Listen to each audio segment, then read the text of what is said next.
अथ मंत्रपाठः।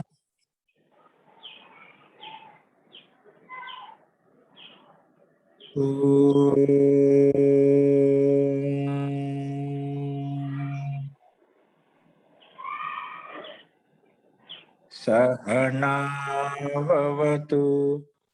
सहनौ भुनक्तु सह वीर्यं करवावहै तेजस्विनावधीतमस्तु मा विद्विषावहै। ओम शांति शांति शांति।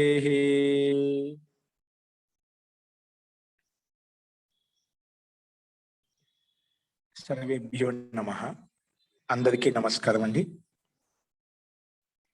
నిన్న చెప్పిన పాఠంలో ఎవరికైనా సందేహాలు ఉన్నాయండి? నిన్న మనము సంస్కార సాక్షాత్కరణ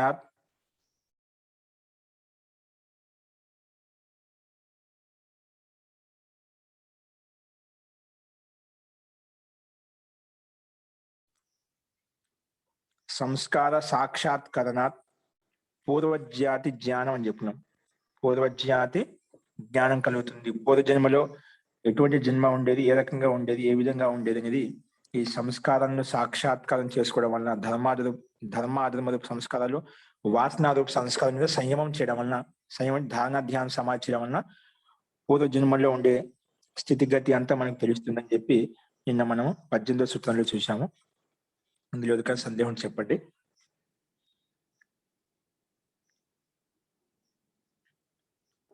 అస్తు. నెక్స్ట్ చూడండి.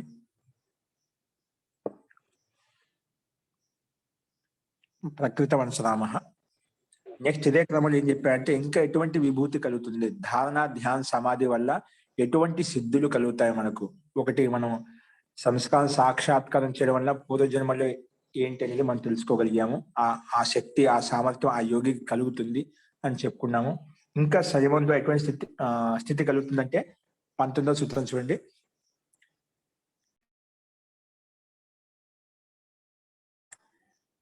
ఇక్కడ ఏం చెప్పారంటే 19వ సూత్రంలో స్లైడ్ చూడండి.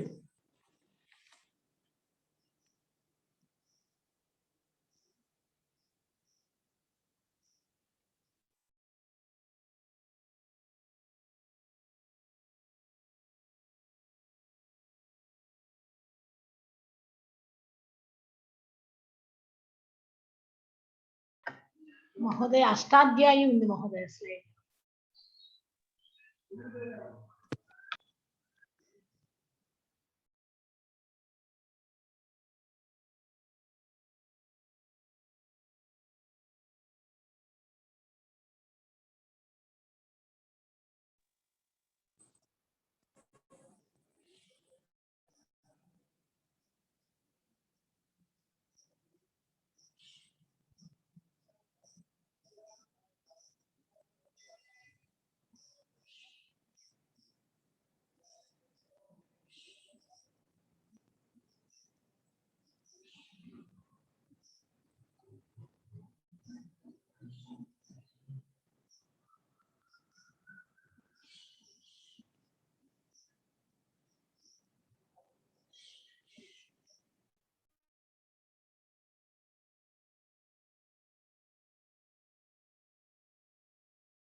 सर वॉइस रावట్లేదు. జీ ఇప్పుడు వస్తుందండి? వస్తుంది సార్. ఓకే, చూడండి 19వ సూత్రం చూసుకోండి. ప్రత్యయస్య పరచిత్త జ్ఞానం. ప్రత్యయస్య పరచిత్త జ్ఞానం. ప్రత్యయస్య పరచిత్త జ్ఞానం అంటే ఇక్కడ సూత్రార్థంలో ప్రత్యయస్య అంటే జ్ఞానం అంటే జ్ఞానంలో, ఏ జ్ఞానంలో? పరచిత్తస్య జ్ఞానం, పరచిత్త జ్ఞానం అంటే ఇతరుల యొక్క జ్ఞానంలో సంయమం చేయడం వల్ల, ఇతరుల యొక్క జ్ఞానం మీద సంయమం చేయడం ద్వారా మనం ఆ వ్యక్తిలో ఉండే జ్ఞానం, ఆ వ్యక్తిలో ఏమేమి ఆలోచిస్తున్నాడు, ఆ వ్యక్తి జ్ఞానం బట్టి మనము ఆ వ్యక్తి యొక్క మానసిక స్థితిని కూడా మనం తెలుసుకోవచ్చు. అంటే ఇతరులో ఉండే జ్ఞానం మీద సంయమం చేయడం ద్వారా అతను ఏమి ఆలోచిస్తున్నాడు, ఆ మనసులో ఏముంది, ఇతరుల యొక్క అభిప్రాయాన్ని కూడా మనం తెలుసుకోవచ్చు. కాబట్టి ఇతరుల యొక్క జ్ఞానంలో, జ్ఞానం అంటే పరిచిత్త జ్ఞానం, ఇతరుల యొక్క జ్ఞానంలో సంయమం చేయడం ద్వారా వారి యొక్క జ్ఞానాన్ని కూడా మనం తెలుసుకోవచ్చు అని చెప్పి ఇక్కడ సూత్రార్థంలో మనకు స్పష్టంగా కనిపిస్తుంది. అంటే ఒక యోగి వేరే వాళ్ళ యొక్క జ్ఞానంలో సంయమం చేసినప్పుడు అతనిలో ఉండే జ్ఞానాన్ని, అతనిలో ఉండే చిత్తంలో ఉండేటువంటి జ్ఞానాన్ని తెలుసుకోగలుగుతాడు అని చెప్పి ఇక్కడ మనకు సూత్రార్థం ద్వారా తెలుస్తుంది. ఇదే విషయాన్ని వ్యాస భాష్యంలో ఏం చెప్పారు ఇక్కడ? ప్రత్యయ సంయమాత్ అంటే జ్ఞానంలో సంయమం చేయడం ఏమవుతుంది? ప్రత్యక్ష సాక్షాత్ కారణత తతః పరచిత్త జ్ఞానం. ప్రత్యయ సంయమం అంటే జ్ఞానంలో సంయమం చేయడం వలన, అంటే ఏ జ్ఞానంలో? పరచిత్త జ్ఞానం, వేరే వాళ్ళ యొక్క జ్ఞానం సంయమం చేయడం వలన, ప్రత్యయ అంటే ఆ జ్ఞానం యొక్క సాక్షాత్కారం చేసుకోవడం వలన, తతః పరచిత్త జ్ఞానం, అప్పుడు పరచిత్త అంటే ఇతరుల యొక్క మనసులో చిత్తంలో ఏదైతే జ్ఞానం ఉందో, ఏదైతే అభిప్రాయం ఉందో, ఏదైతే మనసులో ఆలోచిస్తున్నాడో ఆ జ్ఞానం అంతా మనకు తెలుస్తుంది అని చెప్పి ఇక్కడ ఈ వ్యాస భాషను కూడా అదే చెప్పారు. కాబట్టి కేవలము సంస్కారం సాక్షాత్కారం ద్వారా కేవలం మన జ్ఞానమే కాకుండా, మనలో ఉండే జ్ఞానమే కాకుండా, మనము ఇతరుల జ్ఞానం మీద సంయమం చేసి ఇతరుల యొక్క మనసును తెలుసుకొని కూడా మనము వాళ్ళ యొక్క జ్ఞానాన్ని, వాళ్ళ యొక్క మనసు ఉండే అభిప్రాయాన్ని తెలుసుకోవచ్చు. అందుకే చాలా మంది ఇతరుల గురించి జ్ఞానం చదువుతుంటాడు, ఏం ఆలోచిస్తున్నాడంటే అతనిలో మనసులో ఏముంది అని గురువుల దగ్గరికి అనుభవంగా ఉండేటువంటి పెద్దవాళ్ళ దగ్గరికి వచ్చి చెప్తూ ఉంటారన్నమాట. ఎందుకంటే వాళ్ళ జ్ఞానాన్ని, వాళ్ళ అనుభవాన్ని వాళ్ళు ఎప్పుడు చూసి ఉంటారన్నమాట. అందుకే మనకు పెద్దవాళ్ళతో సలహా తీసుకుంటుంటాం, గురువులతో సలహా తీసుకుంటుంటాం, పెద్ద పెద్ద సాధు సంతుల దగ్గరికి వెళ్ళి మనం అడుగుతూ ఉంటాం అన్నమాట. అతను ఏం ఆలోచిస్తున్నాడు, అతను ఏం చేస్తున్నాడు, అది మన కుటుంబ సభ్యులు కావచ్చు, బాంధవులు కావచ్చు, ఇంకేదైనా కావచ్చు. ఇతరుల గురించి మనం తెలుసుకోవడం కోసం ఏముంది, ఏం ఆలోచిస్తున్నాడు, వాళ్ళ జ్ఞానాన్ని వాళ్ళు సంయమం చేయడం వలన, వాళ్ళ జ్ఞానం దగ్గరగా చూసి ఉంటారు కాబట్టి పెద్దలు కావచ్చు, ఇంకేమైనా గురువులు కావచ్చు, వాళ్ళ యొక్క ప్రవర్తన బట్టి, వాళ్ళ యొక్క జ్ఞానాన్ని బట్టి, వాళ్ళ యొక్క గతి విధిని బట్టి అని చెప్పగలుగుతారు. అంత యోగ్యత వస్తుంది. ఒక సామాన్య వ్యక్తి మనం చెప్పగలిగినప్పుడు ఒక యోగి ఇంకా సంయమం చేస్తున్న కాబట్టి ఆయన జ్ఞానం మీద, వాని వ్యవహారం మీద ఇంకా సూక్ష్మంగా కూడా తెలుసుకోగలుగుతాడు. మనసులో ఉండే భావాన్ని, మనోగత అభిప్రాయాన్ని కూడా తెలుసుకునే శక్తి, సామర్థ్యం ఆ యోగికి కలుగుతుంది అని చెప్పి ఇక్కడ మనకు స్పష్టంగా అర్థమవుతుంది. లౌకికంగా మనం ప్రత్యక్షంగా చూస్తూ ఉంటాం, ఒక వ్యక్తి గురించి ఆయన అభిప్రాయం బట్టి, వాళ్ళ జ్ఞానాన్ని బట్టి మనం కూడా చెప్తూ ఉంటాం. సామాన్యంగా వాళ్ళ మనసులో ఏమున్నా దాదాపుగా మనం కూడా చెప్తూ ఉంటాం. అటువంటిది యోగి ఇంకా సూక్ష్మంగా ఎందుకు సంయమం చేస్తున్నారు కాబట్టి వాళ్ళ జ్ఞానం మీద, వాళ్ళ ఉండే పూర్తిగా లోతులో ఉండే అభిప్రాయాన్ని కూడా తెలుసుకునే శక్తి, సామర్థ్యం ఆ యోగికి కలుగుతుంది అని చెప్పి మనం ఇక్కడ చూసాం అనమాట. నెక్స్ట్ 20 సూత్రం చూసుకోండి. 20 సూత్రం ఇక్కడ స్లైడ్ చూడొద్దు, అది బై మిస్టేక్ ఇక్కడ వ్యాకరణ సూత్రాలు వస్తున్నాయి. నాచ తత్ 20 సూత్రంలో నచ తత్ సాలంబనం తస్య అవిషయీభూతత్వాత్, నచ తత్ సాలంబనం, నచ తత్ సాలంబనం తస్య అవిషయీభూతత్వాత్. 20 సూత్రం చెప్పదు, ఉస్ పరచిత్ కా నచ తత్ సాలంబనం తస్య అవిషయీభూతత్వాత్. అంటే ఇక్కడ మళ్ళీ ఒక ప్రశ్న ఏం కలిగిందంటే, ఇప్పుడు యోగి వ్యక్తి ఇతరుల యొక్క జ్ఞానం మీద సంయమం చేసి, అంటే సంయమం ధారణ, ధ్యాన, సమాధి చేసి వానిలో ఉండే జ్ఞానం తెలుసుకోగలుగుతామని చెప్పుకున్నాం. కానీ ఆయన ఏ జ్ఞానంలో, ఏ ఆలంబనంలో లీనమై ఉన్నాడు చెప్పగలుగుతామా? ఇప్పుడు నా మనసులో ఏదో ఉంది, నేను ఎవరి మీదనో ఇష్టపడ్డాను, ఎవరినో ఏదో ఆలోచిస్తున్నాను, ఒక విషయం, నేను ఎవరికి ఆలంబనంగా ఉన్నాను, ఏ విషయంలో ఆలంబనం చేసుకున్నాను, ఒక విషయం ఆలోచిస్తున్నాడు, ఏదో ఒకటి మనకి ఆలంబనం ఉంటుంది, ఏదో ఒక విషయం ఉంటుంది. ఎటువంటి విషయంలో మనము పూర్తి లీనమయ్యాము, అటువంటి విషయంలో యోగి కూడా చెప్పలేడు అన్నమాట. నాచ తత్ సాలం, ఎందుకంటే పరచిత్త జ్ఞానం మాత్రమే ఆలంబనం చేశారు కాబట్టి ఆయన ఉండే జ్ఞానం తెలుసుకోగలుగుతారు. ఆ చిత్తం కూడా ఎవరి మీద ఆలంబనం చేసుకొని ఉందనేది, ఆ చిత్తానికి కూడా ఆలంబనం వేదని చెప్పి చెప్పలేమన్నమాట. అది యోగి, ఎందుకంటే తస్య ఆ విషయీభూతత్వాత్, ఎందుకంటే యోగి అతనికి ఆ చిత్తానికి, ఆ జ్ఞానికి ఆలంబనం ఏదైతే ఉందో అక్కడ సంయమం చేయలేదు. కేవలం ఆ ఇతరుల వ్యక్తి యొక్క జ్ఞానం మీదనే సంయమం చేశాడంటే ఆ పరిచిత్త జ్ఞానం మాత్రమే మనకు తెలుస్తుంది. ఆ పరిచిత్త జ్ఞానం ఎవరి మీద ఆలంబనంలో ఉంది, ఏ ఆలంబనంలో ఉందనేది అది యోగిక విషయం కాదు కాబట్టి అక్కడ సంయమం చేయలేదు కాబట్టి ఆ విషయం తెలుసుకోలేడు. అని చెప్పి ఇక్కడ చెప్పాట. నచ తత్ సాలంబనం, ఏది తస్య అవిషయీభూతత్వాత్. ఎందుకంటే అది పరచిత్త జ్ఞానానికి ఆలంబనం ఏంటి? ఇప్పుడు ఇతరుల యొక్క జ్ఞానంలో వాళ్ళకు ఎన్నో రకాల ఆలంబనం ఉంటాయి, ఎన్నో రకాల ఆశయాలు ఉంటాయి కదా. ఆ ఏ ఆశయాలు ఉన్నాయని వాటన్నిటి మీద మనం సంయమం చేయలేము. వాళ్ళు ఉండే ఇప్పుడు ప్రజెంట్ గా వర్తమానంగా ఉండేటువంటి వృత్తి ద్వారా, జ్ఞానం ద్వారా మనం ఆ మనసులో ఉండే అభివ్యక్తంగా అటువంటి జ్ఞానాన్ని మనం తెలుసుకోగలుగుతాం. కానీ అతనికి కూడా ఏ ఆలంబనం తీసుకొని ఉన్నాడనే విషయాన్ని మటుకు యోగి కూడా చెప్పలేడు. ఎందుకంటే అక్కడ సంయమం చేయలేదు, ధారణ ధ్యానం సమాధి చేయలేదు కాబట్టి అని చెప్పి ఇక్కడ చెప్పారు. నాచ తత్ సాలంబనం, అది సాలంబనం కాదు. ఎందుకు? తస్య అవిషయీభూతత్వ, అది విషయం కాదు కాబట్టి, అక్కడ సంయమం చేయలేదు కాబట్టి. అదే విషయాన్ని చూడండి, వ్యాస భాష ఏం చెప్పారు? రక్తం ప్రత్యయం జానాతి. రక్తం అంటే ఒక విషయంలో లీనమైనటువంటి రక్తం ప్రత్యయం జానాతి. రక్తం ప్రత్యయం జానాతి అంటే వేరే ఎవరి మీదైతే రాగయుక్తంగా ఉన్నాడో ఆ విషయం మీద జానాతి అంటే ఈ రాగయుక్తంగా ఉండడం విషయం తెలుసు. రక్తం ప్రత్యయం జానాతి, ఈ ప్రత్యయము ఈ జ్ఞానం ఏదో విషయంలో రాగయుక్తంగా ఉన్నాడు, ఆ వ్యక్తి ఏదో ఒక విషయంలో రాగయుక్తంగా ఉన్నాడు, ఈ విషయం తెలుస్తుంది. రాగయుక్తం అంటే రక్తం అంటే రాగయుక్తం, ప్రత్యయం జానాతి రాగయుక్తంతో చిత్తాన్ని మనసును జ్ఞానం తెలుసుకోవచ్చు. కానీ అముస్మిన్ ఆలంబనే రక్తం ఇది నా జానాతి.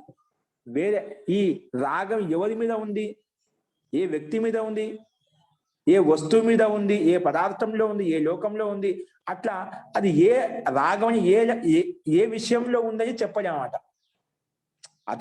అతని చిత్తము అతని జ్ఞాన రాగంతో యుక్తమై ఉంది, ఆశ కోరికతో యుక్తమని తెలుస్తుంది.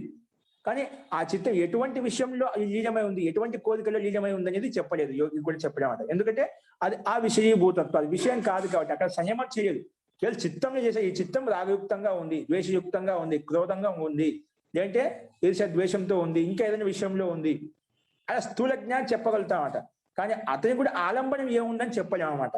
అందుకే రక్తం ప్రత్యయం జానాతి, రాగయుక్తమైన జ్ఞానం తెలుసుకోగలుగుతాడు. కానీ అముస్మిన్ ఆలంబనే రక్తం ఇది నా జాతి, ఈ చిత్తమని ఈ రాగమని ఎవరి మీద ఆలంబనం చేసి ఉందనేది అది చెప్పలేదు. అముస్మిన్ ఆలంబనే రక్తం ఇది నా జానాతి. ఎందుకు? పద ప్రత్యయ ఏద్ ఆలంబనం, ఇతరుల జ్ఞానం యొక్క ఆలంబనం ఏదైతే ఉందో తద్ యోగి చిత్తే నా ఆలంబనీకృతం. పద ప్రత్యయం అంటే ఇతరుల యొక్క చిత్తం మీద ఏదైతే జ్ఞానం చేసామో ఆ చిత్తం కూడా ఎవరి మీద ఆధారపడి ఉంది, ఎవరిని ఆలంబనం చేసుకునేది అక్కడ ఆ విషయం మీద యోగి సంయమం చేయలేదు కాబట్టి అతనికి ఆ పరచిత్త జ్ఞానానికి ఆలంబనం ఏదైతే ఉందో ఆ విషయం మనకు తెలియదు. రాగయుక్తంగా ఉన్నామో మాత్రం తెలుసు, ఆ రాగం కూడా ఎవరి మీద ఎక్కడ ఉంది, ఏ స్థితిలో ఉందనేది అది మనకు తెలియదు. కాబట్టి ఎందుకు? తది యోగి చిత్తేన ఆలంబనీకృత, ఆ యోగి అనేది ఆ చిత్తానికి ఆలంబనభూతమైన చిత్తంలో సంయమం చేయలేదు కాబట్టి, ఆలంబనం తీసుకోలేదు కాబట్టి, అందుకే ఆ విషయం తెలుసుకోలేడు. కాబట్టి పద ప్రత్యయం మాత్రంతో ఇతరుల యొక్క ప్రత్యయం జ్ఞానం మాత్రంలో మాత్రం యోగి చిత్తస్య ఆలంబనీభూతం ఇది. ఎందుకంటే పద ప్రత్యయం అంటే ఇతరుల యొక్క జ్ఞానం మాత్రంలో మాత్రమే, ఇతరుల యొక్క జ్ఞానాన్ని మాత్రమే ఆలంబనంగా తీసుకున్నాడు కాబట్టి యోగి చిత్తస్య ఆలంబనీభూతం ఇది. అంటే ఆలంబనం తీసుకున్నట్టు ఆ యోగి ఆ పద ప్రత్యయం జ్ఞానాన్ని మాత్రమే తెలుసుకోగలుగుతాడు, ఇతరుల జ్ఞానం తెలుసుకోలేడు. అంటే ఆ చిత్తం కూడా ఎవరి మీద ఆలంబనీభూతంగా ఉన్నది తెలుసుకోలేడు. కాబట్టి ఎందుకంటే అక్కడే సంయమం చేసింది కాబట్టి అని చెప్పి ఇక్కడ వ్యాస భాషను మనం చెప్పుకున్నాం. పద ప్రత్యయం మాత్రంతో అంటే ఇతరుల జ్ఞానం మాత్రం యోగి చిత్తస్య ఆలంబనీభూతం, యోగి అదే చిత్తంలో మాత్రమే ఆలంబనం చేసుకొని ఉంది కాబట్టి అదే విషయం తెలుసుకుంటుంది. కానీ ఆ విషయం కూడా ఆ చిత్తం కూడా ఎవరి మీద ఆలంబనం చేసుకొని ఉంది అనేది అది యోగి అక్కడ సంయమం చేయలేదు కాబట్టి అదే విషయం తెలుసుకోలేడు. ఒకవేళ చేస్తే అది కూడా విషయం తెలుసుకోవచ్చు, కానీ అది అక్కడ విషయాన్ని ఆలంబనంగా చేసుకోడు యోగి. పదపిత్తి అది కూడా మనకి ఎక్కడైతే అవసరమో దేశ కాల పరిస్థితిని బట్టి అక్కడే చేస్తా ఉంటాం. ప్రతిదీ మనం ఇతరుల గురించి తెలుసుకోవాలన్న నియమం లేదు. యోగి అనావసరమైన విషయాల్లో సంయమం చేసి ఆ విషయాన్ని తీసుకోవడం, ఏదైతే అవసరమో అదే విషయాన్ని ఆలంబనీభూతంగా చేసుకుని ఆ విషయాన్ని తెలుసుకోగలుగుతాం అన్నమాట. కాబట్టి నచ తత్ సాలంబనం తస్య అవిషయీభూతత్వాత్ అని చెప్పి 20వ సూత్రంలో మనం చెప్పుకున్నాము. కాబట్టి ఇందులో ఏదో సందేహం ఉందండి? మధ్యలో ఏదో మధ్యలో ఏదో చెప్పారండి? ఇది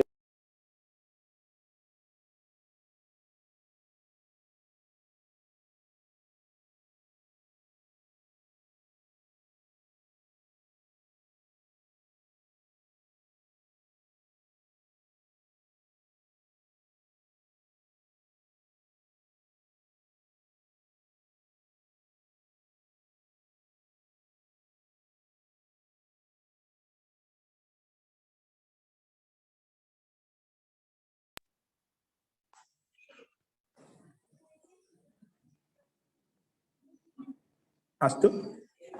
ఇప్పుడు చూడండి నెక్స్ట్ 21 సూత్రం చూసుకోండి. యోగి వ్యక్తి పరిచిత్త జ్ఞానం, ప్రత్యక్ష పరిచిత్త జ్ఞానం అని చెప్పుకున్నాము. యోగి ఇతరుల యొక్క జ్ఞానం మీద సంయమం చేసి ఆ వ్యక్తి ఏం ఆలోచిస్తున్నా ఆ విషయం తెలుసుకోవచ్చు. కానీ ఆ విషయం కూడా ఎవరి మీద రాగయుక్తంగా ఉన్నాడో ఆ విషయం మాత్రం తెలుసుకోలేడు. ఎందుకంటే తస్య ఆ విషయీభూతత్వాలు, ఎందుకంటే అక్కడ విషయం కాదు కాబట్టి, అక్కడ సంయమం చేయలేదు కాబట్టి ఆ విషయం తెలుసుకోలేడు. ఇంకా ఏమని తెలుసుకోగలుగుతాడు అంటే అది నెక్స్ట్ ఎటువంటి విభూతి కలుగుతుంది, ఎటువంటి ఐశ్వర్యం కలుగుతుందంటే నెక్స్ట్ 21వ సూత్రం చూడండి. 21 సూత్రంలో కాయ రూప సంయమాత్ తద్ గ్రాహ్య శక్తి స్తంభే చక్షుష్ ప్రకాశ అసంప్రయోగే అంతర్ధానం.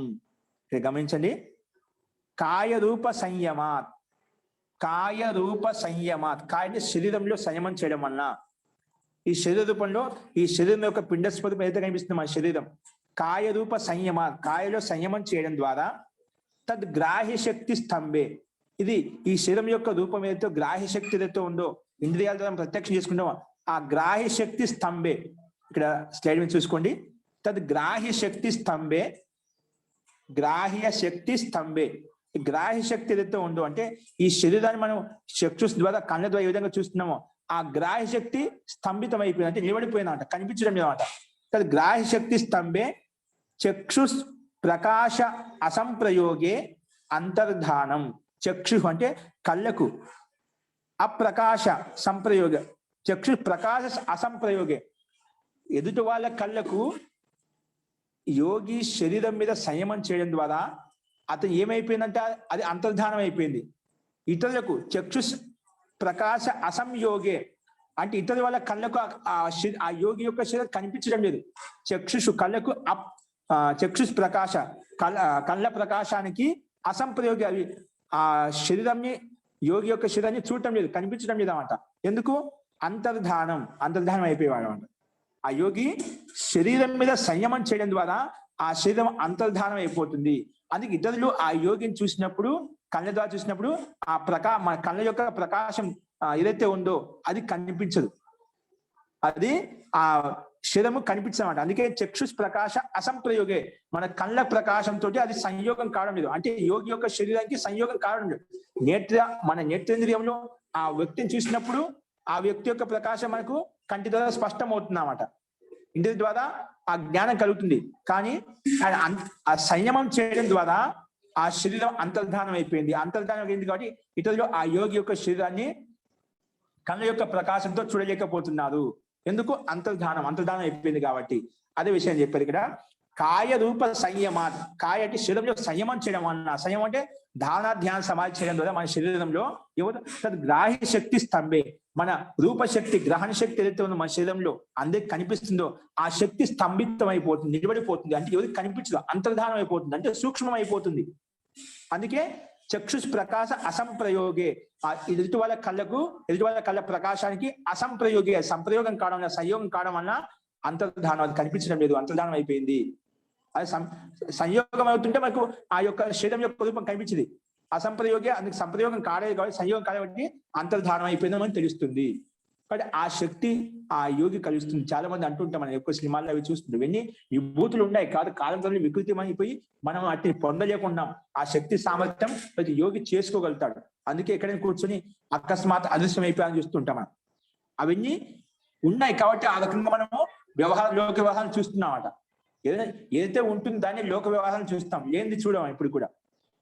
కాబట్టి ఇక్కడ ఆ యోగి ఆ కాయ మీద అంటే శరీరం మీద సంయమం చేసి ఆ గ్రాహ్య శక్తి, శరీరం యొక్క శక్తి సామర్థ్యం అయితే ఉందో అంటే దృశ్య శక్తి ఏదైతే ఉందో దాన్ని స్తంభితం చేస్తాడు, నిలబెట్టడం వలన ఇతరుల యొక్క ప్రకాశానికి సంయోగం కాకపోవడం వల్ల, కనిపించకపోవడం వల్ల అది అంతర్ధానం అయిపోతుంది, ఆ శరీరము అంతర్నిహితం అవుతుంది అని చెప్పి ఇక్కడ 21వ సూత్రంలో చెప్పుకున్నాము.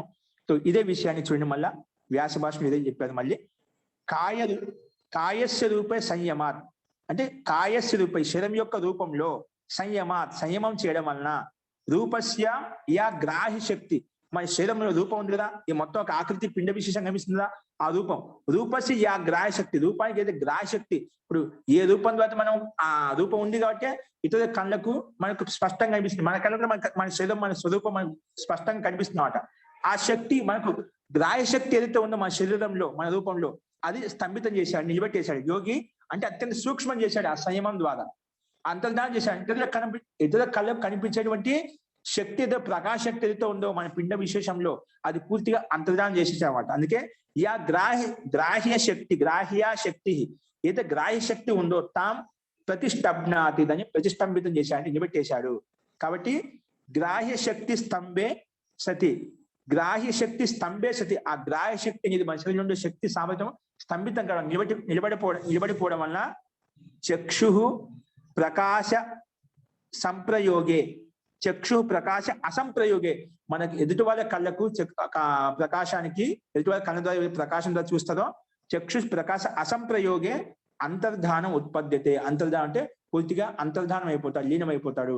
అంటే సూక్ష్మంగా అయిపోవడం వల్ల అది ఎదుటి వాళ్ళ కళ్ళకు ప్రకాశానికి కనిపించదు. అంతర్ధానం ఉత్పద్యతే యోగినః, ఆ యోగికి అటువంటి స్థితి, అటువంటి యోగ్యత, అటువంటి విభూతి, ఐశ్వర్యం అతనికి కలుగుతుంది సంయమం చేయడం ద్వారా.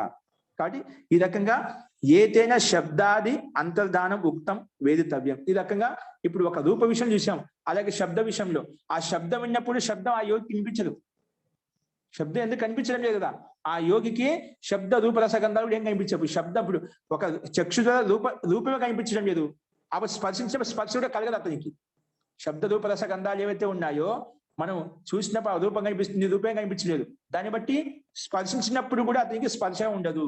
చెప్పిన పైన ఒక విషయాన్ని శబ్దాన్ని మాట్లాడినప్పుడుగా శబ్దం చేసినప్పుడు అతనికి ఏ శబ్దం వినిపించదు. అలాగే పంచభూతాలతో మనం ఏదైనా అన్నిటిని ఇక్కడ వినియోగించుకోవచ్చు. ఒక నేత్ర విషయంలో, చక్షు విషయంలో చూసామో అట్లా మిగిలిన ఇంద్రియాల విషయంలో కూడా అదే విధంగా అర్థం చేసుకోవాలి. ఏదైనా శబ్దాది అంతర్ధానం ఉక్తం వేదితవ్యం. ఈ రకంగా శబ్దాది విషయాల్లో కూడా, శబ్ద స్పర్శ రస గంధ విషయాల్లో కూడా ఇదే విధంగా ఆ శక్తి ఇదే విధంగా ఉంటుంది. గ్రాహ్య శక్తి అనేది స్తంభితం చేయడం వల్ల ఇవన్నీ కూడా అదే విధంగా పనిచేయవు, అంటే ఎదుటి వాళ్ళకు కనిపించవు ఇవన్నీ కూడా అని చెప్పి ఈ సూత్రం ద్వారా మనకు స్పష్టమవుతుంది, వ్యాస భాషం ద్వారా, సూత్రం ద్వారా. అస్తు. తో శరీరం మీద సంయమం చేయడం వల్ల ఆ యోగి ఎటువంటి శక్తి వస్తుందంట, మనలో ఉండే గ్రాహ్య శక్తి ఏదైతే ఉందో రూపాన్ని చూడగలుగుతున్న ఎదుటి వాళ్ళు, ఆ శక్తిని మనం స్తంభితం చేయడం వల్ల, సూక్ష్మం చేయడం వల్ల ఎదుటి వాళ్లకు శక్తి ప్రకాశానికి, కళ్ళ ప్రకాశానికి సంప్రయోగం కాకపోవడం వల్ల మన శరీరం అంతర్ధానం అయిపోతుంది. కాబట్టి అతను చూడలేకపోతాడు. ఆ శక్తి సామర్థ్యం ఆ యోగిలో వస్తుంది. అందుకే వాళ్ళు ధ్యాన వస్తువు లీనమైపోయి, అదృష్టమైపోయి ధ్యానం చేసుకుంటూ ఉంటారు. అంతర్ధానం చేసేసి శరీరాన్ని వాళ్ళు లీనం చేసుకుంటూ ఉంటారంట. ఎటువంటి బాధ వ్యవధానం లేకుండా అంతర్ధానం అయిపోతూ ఉంటుంది అన్నమాట. ఈ రకంగా ఈ 21 సూత్రం ద్వారా మనం అటువంటి శక్తి ఆ యోగికి, యోగ సాధకుడికి కలుగుతుందని చెప్పి ఇక్కడ మనం చూసాము. అంటే ఆ యోగి యొక్క శరీరము మొత్తము సూక్ష్మం అయిపోతుంది, ఎదుటి వాళ్ళకి కనిపించదు. కాబట్టి అంతర్ధాన స్థితి కలుగుతుంది అని చెప్పి ఇక్కడ ఈ సూత్రం ద్వారా తెలుసుకున్నాము. నెక్స్ట్ 22వ సూత్రం చూడండి. 22వ సూత్రంలో సోపక్రమం నిరుపక్రమం చ కర్మ తత్ సంయమాత్ అపరాంత జ్ఞానం అరిష్టేభ్యో వా. చూడండి 22వ సూత్రం చెప్తున్నారు ఇక్కడ. సోపక్రమం నిరుపక్రమం చ కర్మ తత్ సంయమాత్, అంటే సోపక్రమంలో నిరుపక్రమంలో అంటే రెండు రకాల కర్మాలు ఉంటాయి. 2 రకాల కర్మలు ఉంటాయి. మనం చేసే కర్మలు 2 రకాలుగా ఉంటాయి. ఏ రకంగా ఉంటాయి? ఒకటి సోపక్రమం కర్మ అంట, ఒకటి నిరుపక్రమం కర్మ. అంటే ఒకటి త్వరగా ఫలితాన్ని ఇచ్చేది సోపక్రమం అంటాం. మనం చేసిన కర్మకు కొన్ని త్వరగా అంటే ఫలితం వస్తుందన్నమాట, అది సోపక్రమం కర్మ అంటాము. ఏ కర్మకైతే ఫలితం విలంబంగా లేటుగా వస్తుందో దాన్ని నిరుపక్రమం కర్మ అంటాము. అట్లా కర్మ 2 రకాలు. ఒకటి సోపక్రమం అంటే త్వరగా ఇచ్చేటువంటి ఫలితము, నిరుపక్రమం అంటే లేటుగా విలంబంగా వచ్చే ఫలితం. ఈ రకంగా 2 కర్మలు ఉంటాయి. వాటిలో సంయమం చేయడం వల్ల తత్ సంయమాత్, ఆ సోపక్రమం నిరుపక్రమంలో ఏవైతే కర్మలు ఉన్నాయో ఆ కర్మల్లో సంయమం చేయడం ద్వారా తత్ సంయమ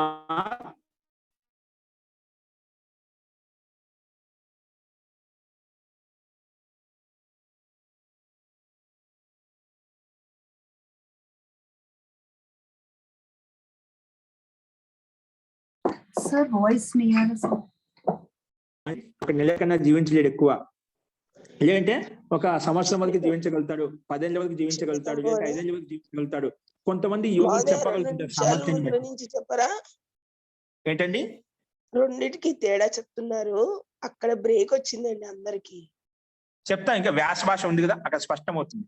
ఏం చెప్తున్నా? సంయమం అంటే సోపక్రమం నిరుపక్రమం చ కర్మ తత్ సంయమాత్ అపరాంత జ్ఞానం అరిష్టేభ్యో వా. అరిష్టేభ్యో వా అంటే ఈ కర్మలు 2 రకాలు చెప్పాను. ఒకటి త్వరగా శీఘ్రంగా ఫలితాన్ని ఇచ్చేటివి. మనం చేసే కర్మలు ఏదో కర్మ చేసిన వెంటనే ఫలితాన్ని ఇస్తుంది. కొన్ని కర్మలు అలా ఉంటాయి, కొన్ని విలంబంగా ఫలితాన్ని ఇస్తాయి, కొన్ని ఫలితం వస్తుంది కానీ విలంబంగా వస్తాయి. అట్లా ఈ 2 రకాల కర్మలు చెప్పాం. ఈ కర్మలు ఏవైతే కర్మలు చేస్తున్నామో త్వరగా ఇచ్చే ఫలితాన్ని, ఏటికి ఇచ్చే ఫలితాన్ని, ఈ కర్మలు ఏవైతే చేస్తున్నామో వాటిలో మన సంయమం, వాటిని మీద సంయమం చేయడం ద్వారా, అంటే ధారణ ధ్యాన సమాధి ఆ కర్మల మీద చేయడం ద్వారా ఏమవుతుందంట? అపరాంత జ్ఞానం అంటే మృత్యు యొక్క జ్ఞానం. మృత్యు ఎవరికి ఎంత దగ్గరలో ఉంది, మృత్యు ఎప్పుడు వస్తుంది, ఎన్ని రోజులు జీవించగలుగుతాడు, ఎన్ని నెలలు ఉండగలుగుతాడు, ఎన్ని సంవత్సరాలు ఉండగలుగుతాడు అనే జ్ఞానం ఆ యోగికి తెలుస్తుంది. మృత్యు యొక్క జ్ఞానం తెలుస్తుంది. ఇంకా ఎలా తెలుస్తుంది? అరిష్టేభ్యోవా. కొన్ని ఆయుర్వేద శాస్త్రం ప్రకారంగా కొన్ని ఈ రకంగా లక్షణాలు ఉన్నాయంటండి. ఈ వ్యక్తి ఇన్ని రోజులు జీవించగలుగుతాడు, ఇన్ని రోజులు ఉండగలుగుతాడు, ఈ లక్షణాలు ఉన్నాయి కాబట్టి అట్లా అరిష్టాలు ఆయుర్వేద ప్రకారంగా కూడా మనం కొంతమంది ఇప్పుడు వైద్యానికులు డాక్టర్లు వీళ్ళంతా చూస్తున్నారు అనమాట. ఈ లక్షణాలు ఉన్నాయంటే ఇన్ని రోజుల కన్నా ఎక్కువ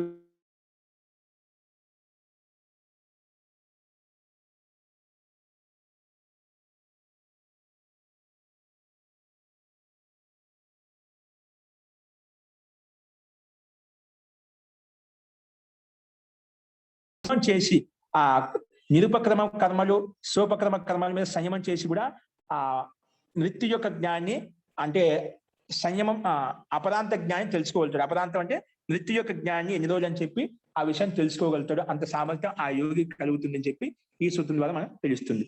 ఓకేనా? సోపక్రమం నిరుపక్రమం చ కర్మ, ఈ కర్మల్లో సంయమం తత్ సంయమం చేయడం వలన, అంటే ధారణ సమాధి చేయడం వలన అపరాంత జ్ఞానం అంటే మృత్యు యొక్క జ్ఞానం తెలుస్తుంది. ఇంకా అరిష్టేభ్యోవా, లేదంటే అరిష్టాలు అంటే వాటిలో ఉండే లక్షణాలను బట్టి కూడా మనం ఆ మృత్యు యొక్క రహస్యం, మృత్యు ఎన్ని రోజులు ఉంటుందని చెప్పి ఆయన యొక్క లక్షణాలు ఏముంటాయి అని తెలుస్తుంది అని చెప్పి ఈ సూత్రం ద్వారా మనకు స్పష్టంగా అర్థమవుతుంది. ఇదే విషయాన్ని వ్యాస భాషంలో మహర్షి ఏ విధంగా వ్యాఖ్యానించారు చూద్దాం. చూడండి, కింద స్లైడ్ చూడండి, నీటికి కనిపిస్తుంది. ఆయుధ విపాకం కర్మ ద్వివిధం. ఈ ఆయు యొక్క విషయంలో ఆయు యొక్క ఫలితం ఏదొస్తుంది అది 2 ఆయు విషయంలో, మన ఆయు విషయంలో ఆయు విపాకం కర్మ, ఆయు యొక్క ఫలితం అనేది దానికి సంబంధించిన కర్మ 2 రకాలుగా ఉంటుందంట. ఆయు విపాకం కర్మ ద్వివిధం, 2 రకాలుగా ఉంటుంది. ఏ రకంగా? సోపక్రమం కర్మ నిరుపక్రమం చ కర్మ.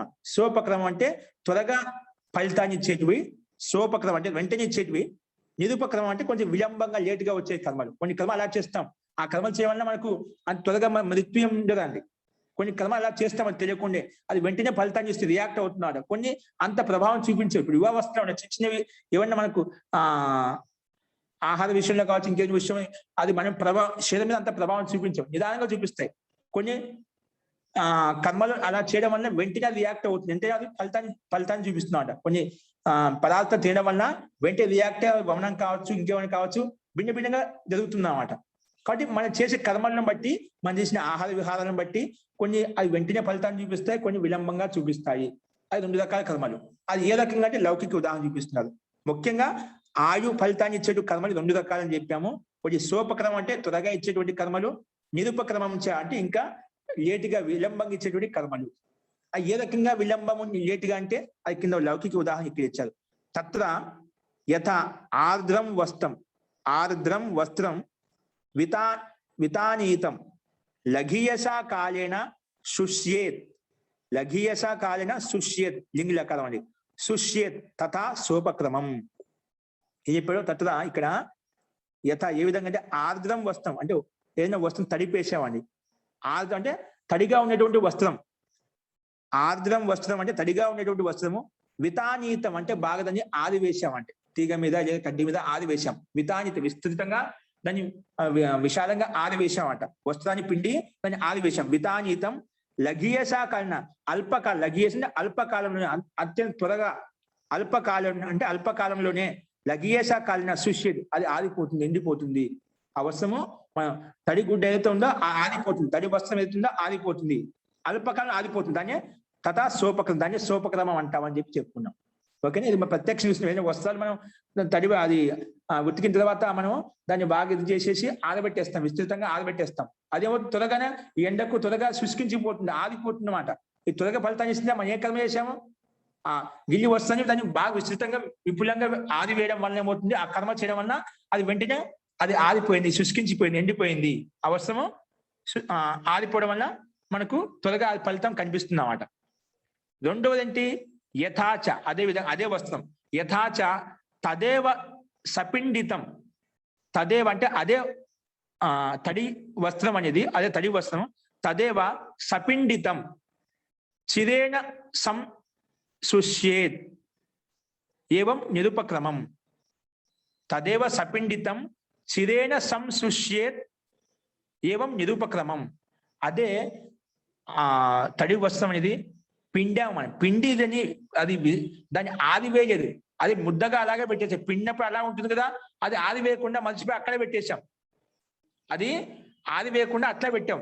అది చిరేణ సంశుష్య దీర్ఘకాలంగా ఆదిపోతుంది, వెంటనే ఆదిపోదండి. ఈ విధంగా వస్త్రాన్ని మనం తడిగుడ్డును ఆదివేస్తే ఏ విధంగా త్వరగా ఆదిపోతుందో ఎండిపోతుందో, అలాగే అది సపిండితం, మన పిండి అలాగే పెట్టాం, ఆది వేయకుండా పెట్టాం. అది గాలి ఆడక అది ఎండ తగలక ఏమవుతుంది, అది అలాగే ఉంటుంది. అది దీర్ఘకాలంలో ఆదిపోతుంది, కానీ దీర్ఘకాలం అంటే ఎక్కువ టైం తీసుకుంటుంది. అలాగే దీర్ఘ సంశుష్యేది అని ఇక్కడ ఈ కర్మ ద్వారా ఏంటి, మన ఆ కర్మ చేయకపోవడం వల్ల అది ఫలితమని త్వరగా ఆదిపోయింది, అంటే దీర్ఘకాలంలో టైం తీసుకుంది. ఇది ఏవం నిరుపక్రమం, దీన్ని నిరుపక్రమం కర్మ అంటాము. అంటే ఒకటి లౌకిక ఉదాహరణ చూపించాడు. కర్మలు ఏ విధంగా అంటే మన ఆయు ఫలితాన్ని ఇచ్చేటువంటి ఏ రకంగా ఉంటాయి, అదేవిధంగా మనం శరీరంలో చూసుకోవచ్చండి. మనం తినే ఆహారం కావచ్చు, విహారం కావచ్చు, మనం చేసే ప్రయత్నాలు కావచ్చు, శరీర విషయంలో ఎటువంటి ధ్యానం తీసుకుంటున్నాం, ఎటువంటి కర్మలు చేస్తున్నాం. కొన్ని బాగా మంచి ఎక్సర్సైజ్ చేసుకుంటూ, మంచి వ్యాయామం చేసుకుంటూ, మంచి ఆహారం తీసుకుంటూ నువ్వు దాన్ని కొంచెం సక్రమంగా శరీరం పట్ల ధ్యానించగలుగుతున్నావు, శరీరం పట్ల బాగా చక్కగా చూసుకుంటాం అనుకోండి, ఆ దీర్ఘకాలంగా ఉంటుంది, బాగా పని చేస్తూ ఉంటుంది. దాన్ని ఉపేక్షించి నువ్వు శరీరాన్ని ఉపేక్షించి ఎక్కడ పడితే అక్కడ తినడము, చేయడము, పడుకోకపోవడం, టయానికి ఇంకా ఇష్టానుసరంగా చేసినప్పుడు ఏమవుతుంది, అటువంటి కర్మల వల్ల వెంటనే మన శరీరం శుష్కించిపోవడము, దిగించిపోవడము, నీరసత్వం పొందడము, అటువంటి ఫలితాలు మనకి వెంటనే చూస్తూ ఉంటామట. అంటే మనం చేసే కర్మను బట్టి కొన్ని శీఘ్రంగా వచ్చేటి ఉంటాయి, కొన్ని లేటుగా వచ్చేటి ఉంటాయి. అదే మనం ఇక్కడ లౌకిక ఉదాహరణ ప్రకారం చూసాం. అది వస్త్రం అనేది పిండి రూపంలో ఉన్నప్పుడు అది చిరైన దీర్ఘకాలంగా ఆదిపోతుంది, దాని నిరుపక్రమం కర్మ అని చెప్పి చెప్పుకున్నాము. సో అలాగే ఇంకోటి ఎగ్జాంపుల్ ఇస్తున్నారు ఇక్కడ, యథా వా అగ్ని శుష్కే కక్షే ముక్తో వాతేన సమంతతో యుక్త క్షేపీయస కాలిన దహేత్ తథా సోపక్రమం. సోపక్రమానికి ఇంకా త్వరగా ఎటువంటి ఫలితం వస్తుంది ఆ విషయం చెప్తున్నా, ఎగ్జాంపుల్ చెప్తున్నా ఇక్కడ. ఎలాగంటే అగ్ని శుష్కే కక్షే అంటే చిన్న చిన్న ఆకులు అనుమలు ఉంటాయి కదా, ఎండిపోయినటువంటి ఆకులు అనుమల్లో, శుష్కే అంటే బాగా ఆదిపోయినటువంటి అనుమల్లో అంటించినప్పుడు, అగ్ని అక్కడ పెట్టినప్పుడు, అంటే ఆకులు అనుమలు ఎండిపోయిన ఆకుల మధ్యలో మనం యుక్తం చేసినప్పుడు, అగ్ని అక్కడ అంటించినప్పుడు వాతేన సమంతతో వాయు ద్వారా, వాయు బాగా కలగడం అంటే గాలి బాగా కలగడం వల్ల అది నాలుగు వైపు నుంచి బాగా అంటుకొని ఏమవుతుంది, సమంతతో యుక్త, నాలుగు వైపులో బాగా అంటుకొని యుక్తమైపోయి క్షేపీయస కాలిన వెంటనే త్వరగా, క్షేపీయస అంటే అల్పకాలంలోనే, క్షేపీయస కాలిన దహేత్ అది దహించిపోతుంది, అంటే అది కాలిపోతుంది. దాన్ని సోపక్రమం అంటాం. అంటే మనకి ఎండిపోయినటువంటి ఆకులు అనుమలు ఏవైతే ఉన్నాయో సమూహంగా ఉన్నాయి, కానీ అక్కడ మనము ఆ శుష్కమైనటువంటి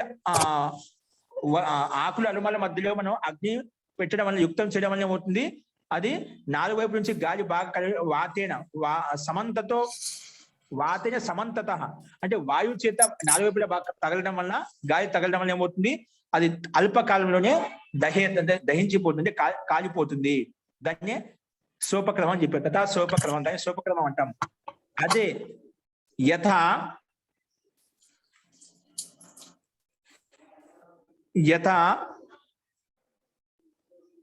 యథావా సా ఏవ అగ్ని, అదే అగ్ని సా ఏవ అగ్ని త్రిన రాశై క్రమశో అవయవేషు న్యస్తః చిరేణ దహేత్ తథా నిరూపక్రమం. అదే అగ్ని, అప్పుడు అదే అగ్నిని శుష్కమైన కక్షలు అంటే శుష్కమైన ఆరిపోయినటువంటి ఎండిపోయినటువంటి ఆకుల మనం అక్కడ యుక్తం చేయడం వల్ల అది అల్పకాలంలో త్వరగా కాల్చి వేసేసింది, బాగా గాలి తగలడం వల్ల. ఇప్పుడు అదే అగ్నిని తృష్ణ రాశి అంటే ఆకుల యొక్క రాశి, తృష్ణ గడ్డిపూసుల యొక్క రాశి సమూహం అంతా ఒక సమూహంగా ఉంది. అక్కడ మనం ఆ సమూహం చేస్తున్నాము క్రమశః అవయవేషు న్యస్తః. ఆ అగ్ని క్రమంగా అవయవాలు ఒక్కొక్క అవయవం ఒక్కొక్క గడ్డిపాసులు ఒక్కొక్క గడ్డిపూసులో అంటిస్తూ అగ్ని యుక్తం చేస్తూ పోతున్నాం. అవి ఒక్కో దాంట్లో అంటిస్తూ ముక్కలు ముక్కలు పడి ఉన్నాయి, విడివిడిగా పడి ఉన్నాయి. అప్పుడు ఏమవుతుంది? తదేవ సాయేవ అగ్ని త్రిన రాశి అంటే రాశి గడ్డిపూసుల యొక్క రాశి సమూహం ఏదైతే ఉందో క్రమంగా అవయవేసి ఒక్కొక్క అవయవంలో ఒక్కొక్క గడ్డిపాసులో యుక్తం యుక్తం చేయడం వల్ల ఏమవుతుంది? చిరేణ దహే, దీర్ఘకాలంగా అది కాలుతూ ఉంటుంది. ఒకేసారి కాలిపోదు, కాలుతూనే ఉంటుంది, నిదానం కాలుతూ ఉంటుంది అన్నమాట. చిరేణ దహేత్ తథా నిరూపక్రమం, దాన్ని నిరూపక్రమం అంటాము అని చెప్పి ఇక్కడ చెప్పుకున్నాం. ఈ రకంగా రెండు లౌకిక ఉదాహరణ ఇచ్చి చెప్పారు ఇక్కడ. ఇప్పుడు అదే విషయం చెప్తున్నాడు. తద్ ఏకభవికం ఆయుష్కరం కర్మ ద్వివిధ. అందుకే ఈ ఒక జన్మ ఏకభవికం అంటే ఒక జన్మలో వచ్చేటువంటి ఆయు కర్మ రెండు రకాలుగా ఉంటుంది. అంటే ఇప్పుడు పూర్వ జన్మలను బట్టి ఈ జన్మలో చేసే కర్మలను బట్టి మనకు ఆయు అనేది రెండు రకాలుగా ఉంటుంది అన్నమాట. అంటే త్వరగా ఫలితాన్ని ఇస్తుంది, త్వరగా మనకు మృత్యు రావచ్చు, లేదా విలంబంగా మృత్యు రావచ్చు. మనం చేసే మన వ్యవహారాన్ని బట్టి, మన క్రమశిక్షణ బట్టి, మన యొక్క జీవన విధానాన్ని బట్టి అది త్వరగా ఆయు అనేది దీర్ఘకాలంగా ఉంటుందా అల్పకాలంగా ఉంటుందా మన కర్మలను బట్టి ఉంటుంది అన్నమాట. అందుకే తది ఏకభవికం ఆయుష్కరం, ఒక జన్మలో కలిగినటువంటి ఆయు అనేది కర్మ రెండు రకాలుగా ఉంటుంది. ద్వివిధం సోపక్రమం నిరుపక్రమం చ. ఈ రకంగా త్వరగా ఇస్తుంది లేదా విలంబంగా ఇస్తుంది. అది మనకు మన జీవన శైలి విధానాన్ని బట్టి, మన శరీరం పట్ల ధ్యానం ఏ రకంగా దాన్ని బాగా చూసుకుంటున్నామో, శరీరం పట్ల మంచి ఆహారంతో మంచి ఎక్సర్సైజ్ తోటి మనం బాగా పెట్టుకున్నాం దీర్ఘకాలంగా ఉంటుంది. లేదంటే మనం దీని మీద ఉపేక్షించామనుకోండి అది త్వరగా ఫలితాన్ని ఇస్తుంది. కాబట్టి ఈ సోపక్రమంలో నిరుపక్రమంలో సంయమం చేయడం తత్ సంయమాత్ అపరాంతస్య ప్రయాణస్య జ్ఞానం. ఈ కర్మలు ఏవైతే ఉన్నాయో పూర్వ జన్మల కర్మలు కావచ్చు, ఈ జన్మల కర్మలు కావచ్చు, వాటిని సంయమం చేయడం ద్వారా ఇప్పుడు నువ్వు ఏదో ఇష్టానుసారంగా ఈ శరీరం మీద నువ్వు అన్ని రకాలుగా నువ్వు తినడము తాగడం అన్ని చేసేస్తున్నావు. అది ఈ ప్రభావం వెంటనే చూపించడం లేదు. ఫలితం అయితే ఉంది. కర్మ చేసేవదా, కర్మ అంటే ఖచ్చితంగా ఫలితం ఉంటుంది అన్నమాట. ఆ కర్మల మీద సంయమం చేయడం ద్వారా దాన ధ్యాన సమాధి చేయడం ద్వారా తత్ సంయమాత్ అపరాంతస్య జ్ఞానం. నీ శరీరం ఈ రకంగా నువ్వు తిని తాగి ఈ రకంగా చేసి ఈ శరీరం ఈ రకంగా శుష్కించిపోయింది, లోపల ఈ రకంగా అవయవాలు దెబ్బతింటున్నాయి. కాబట్టి నీ శరీరం యొక్క మృత్యు ఈ శరీరం నిరోధులుగా ఉంటుందని చెప్పి అతని యొక్క శరీరం యొక్క రహస్యం అంతా ఆ యోగికి తెలిసిపోతుంది.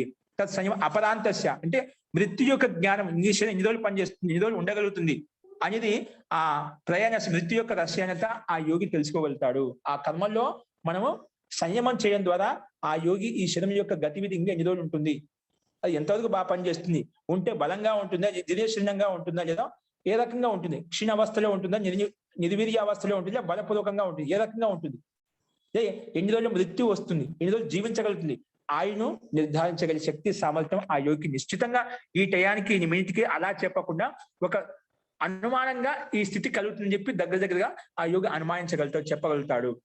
కానీ ఇంతవరకు ఉంటుందని చెప్పగలుగుతాడు అన్నమాట. అంటే ఆ శక్తి సామర్థ్యము ఈ కర్మల్లో సంయమం చేయడం వలన ఆ యోగికి అర్థమైపోతుంది. ఈ జీవనం, ఈ జన్మ అనేది, ఈ మృత్యు అనేది ఎప్పుడు వస్తుంది, ఏ రకంగా వస్తుంది, ఆ లక్షణాలను బట్టి ఆ సంయమం చేయడం వల్ల మనం చేసే కర్మలను బట్టి మనకు శరీరం యొక్క గతివిధి మనకు తెలుస్తుంటుందండి. ప్రతి ఒక్క మానవుడు బాగా కొంచెం గమనించామంటే మనకి ఈ రోజు ఏదైనా ఒక ఆహారం తీసుకున్నా మనకి ఏదైనా ఎఫెక్ట్ కలిగింది శరీరంలో, అది ఉదయ పీడ కావచ్చు, శిరోవేదన కావచ్చు, ఇంకేదైనా పీడ కావచ్చు, అకస్మాత్ వచ్చిందంటే మనకు రోజు లేని అకస్మాత్ వచ్చిందంటే కొంచెం మనం దాని మీద ఫోకస్ చేయడం, మనం తిన్న ఆహారం ఏంటి, రోజు ఎక్కడికి వెళ్ళాము, ఏం తిన్నాము, ఏం తాగాము చూసామంటే వెంటనే మనకి రియాక్ట్ కనిపిస్తుంది. నాకు ఈ ఆహారం తీసుకోవడం వల్ల నాకు అనుకూలించలేదు, వాత పిత్త కఫములు ఈ ప్రకూపితమయ్యాయి అని మనకు వెంటనే తెలుస్తున్నమాట.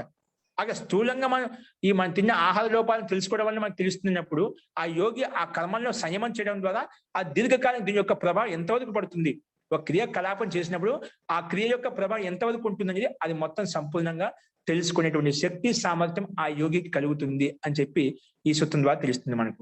ఓకే, సో తత్సంయమాస్ అపరాంతస్య అంటే మృత్యు యొక్క ప్రయాణస్య అంటే మృత్యు ప్రయాణం అంటే వెళ్ళిపోయే స్థితి ఎలా ఉంటుంది, ఆ మృత్యు యొక్క జ్ఞానం ఆ యోగికి అర్థమవుతుంది. ఇంకేం చెప్పాడు, అరిష్టేభ్యోవా, కొన్ని అరిష్టాలు అంటే అరిష్టాల వల్ల అంటే ఆ వ్యక్తి యొక్క లక్షణాలను బట్టి మనం గుర్తించవచ్చు ఈ వ్యక్తి యొక్క మృత్యు ఎప్పుడు వరకు ఉంటుంది, ఎప్పుడు అవుతుంది, అంటే ఎటువంటి లక్షణాలు అంటే ఈ మృత్యు వస్తుంది, ఎటువంటి లక్షణాలు ఉన్నప్పుడు కొంచెం దీర్ఘకాలంగా ఉంటుంది. అంటే ఆ వ్యక్తి యొక్క లక్షణాలను బట్టి కూడా మృత్యు దగ్గరగా ఉందా దూరంగా ఉందా అని చెప్పవచ్చు.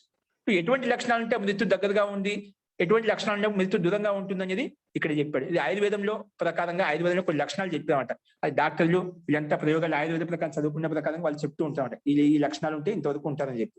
అదే కొన్ని లక్షణాలు ఇక్కడ చూపిస్తున్నారు చూడండి. అరిష్టేభ్యోవా, అరిష్టాలను బట్టి కూడా మనం మృత్యు యొక్క జ్ఞానం తెలుసుకోవచ్చు. ఏంటి అరిష్టము చూడండి, అది 3 రకాలంట. ఏది అరిష్టేభ్యోవా, ఏ అరిష్టాలు ఏంటంటే త్రివిధం, అది 3 రకాలు. త్రివిధం అరిష్టం, అరిష్టం 3 రకాలుగా ఉంటుంది. 3 రకాలుగా ఉంటుంది. ఆధ్యాత్మికం, ఆది భౌతికం, ఆది దైవికం చ. ఇక్కడ ఈ మృత్యు రూపంలో ఇది చూపించాడు. ఆధ్యాత్మికం అంటే మన అజ్ఞానత వల్ల మనకు తెలుస్తుంటున్నది అది ఏంటనేది. ఒకటి ఆది భౌతిక సాధన వల్ల కూడా మనకు మృత్యు యొక్క రహస్యం తెలుస్తుంది. ఇంకా ఆది దైవికం, అకస్మాత్తుగా కలిగేటువంటి ఏవైతే సృష్టిలో వికృతి వల్ల వచ్చే క్రియాకలాపాల వల్ల కూడా మనకు ఆ మృత్యు యొక్క రహస్యం గురించి తెలుస్తుందన్నమాట. ఈ 3 రకాలుగా దీన్ని పోల్చి చెప్పామన్నమాట. ఆధ్యాత్మికం, ఆది భౌతికం, ఆది దైవికం చ. అరిష్టాన్ని బట్టి మనం వీటిని ఈ మృత్యు యొక్క రహస్యాన్ని తెలుసుకోవచ్చు, ఎటువంటి లక్షణాలు ఉన్నాయని చెప్పి. అవి ఏంటివి ఇక్కడ మనకి ఉదాహరణ ద్వారా తెలుస్తుంది చూడండి. ఏ రకంగా అంటే మొట్టమొదటి ఏం చెప్పా, తత్ర ఆధ్యాత్మిక ప్రకారం అంటే మన బుద్ధి ద్వారా మనం ఆలోచిస్తామట. ఏ రకంగా ఆలోచించవచ్చు, ఆధ్యాత్మిక అరిష్టం ఏ రకంగా మనం ఆలోచించవచ్చు, ఏ విధంగా దాన్ని గుర్తించవచ్చు అంటే ఆధ్యాత్మికం ఘోషం అంటే నాదం, ఘోషం శబ్దం, ఘోషం స్వదేహే పిహిత కర్ణౌ నా శృణోతి. స్వదేహ అంటే మన శరీరంలో, స్వదేహ అంటే మన శరీరంలో, పిహిత కర్ణౌ మన 2 చేతులు పెట్టుకోండి. 2 చెవుల్లో మీరు కావాలంటే ఇప్పుడు గమనించవచ్చు. ఈ 2 చెవులు మన వేళ్లతోటి 2 చెవులు మూయండి. మూసినప్పుడు ఒక శబ్దం కనిపిస్తుంది అండి. మనం గమనించండి, మీకు ఇట్లా పెట్టుకున్నప్పుడు మనకు తెలియకుండా మాకు శబ్దం వస్తుంది. ఆ శబ్దం మీకు వినిపించాలన్నమాట. వినిపిస్తుందంటే మనకు బాగానే ఉందని, అన్ని సక్రమంగా ఉన్నాయి. ఆ శబ్దం వినిపించలేదనుకోండి అంటే మృత్యు దగ్గరలో ఉందని అర్థం. ఏంటండి, మన 2 చెవుల్లో మన ఏళ్ళు పెట్టుకున్నప్పుడు ఒక శబ్దం, ఒక ఘోషం వినిపిస్తుంది. ఆ ఘోషం వినిపిస్తున్నప్పుడు మనకు అన్ని సక్రమంగా ఉన్నాయన్నమాట. కొన్ని దీర్ఘకాలంగా ఉంటుంది, ఇబ్బంది లేదు. అవి వినిపించడం లేదు అనుకోండి మృత్యు దగ్గరగా ఉందని అర్థం చేసుకోవాలి. అది పెద్దవాళ్ళు ఎక్కువ కనిపిస్తున్నమాట, ఎక్కువ మరణావస్థకి దగ్గరగా ఉన్న వాళ్ళు కనిపిస్తున్నమాట. కాబట్టి పిహిత కర్ణం నా శృణోతి, అది వినిపించడం లేదు అనుకోండి. మన చెవులు పెట్టుకున్నప్పుడు మన శబ్దం అంటే మనలో ఒక ధ్వని అనేది ఒక యంత్రం నడుస్తూ ఉంటుంది కాబట్టి ఒక ధ్వని వినిపిస్తుందన్నమాట. ఒక ధ్వని, ఆ శబ్దం నిరంతరంగా ఆ పంచభూతాలతో యుక్తమైన శరీరం కదా, నిరంతరంగా వెళ్ళి నడుస్తూ ఉంటాయన్నమాట. అలా చెవుల్లో పెట్టుకున్నప్పుడు, వేళ్ళు పెట్టుకున్నప్పుడు మనకు ఒక శబ్దం వినిపిస్తుంది. అది వినిపించలేదు అనుకోండి మృత్యు దగ్గరలో ఉండేటువంటి మన ఈ లక్షణాన్ని బట్టి మనం గుర్తించవచ్చు. రెండోది ఏం చెప్పాడు, అందుకే పిహిత కర్ణం నా శృణోతి, అలా పెట్టుకున్నప్పుడు ఘోషం వినిపించలేదు అనుకోండి అంటే అదిదో దోషయుక్తంగా ఉంది, ఈ లక్షణం మంచిది కాదు, అది మృత్యు దగ్గరలో ఉందని చెప్పి తెలిసిపోతుంది. రెండోది చెప్పారు ఇక్కడ, జ్యోతిర్వా నేత్రే అవష్టబ్దే నా పశ్యతి. జ్యోతి అథవా జ్యోతి అనేది నేత్రే అవష్టబ్దే నా పశ్యతి. ఇప్పుడు మన కళ్ళు మూసుకున్నాం అనుకోండి అంటే మన చేతులతో మనం మూసివేశాం, చేతులు అడ్డం పెట్టి మూసివేశాం. మూసివేసినప్పుడు మన ప్రకాశం కనిపించాలి. జ్యోతి అంటే ప్రకాశం కనిపించాలి, అంధకారం కనిపించకూడదు.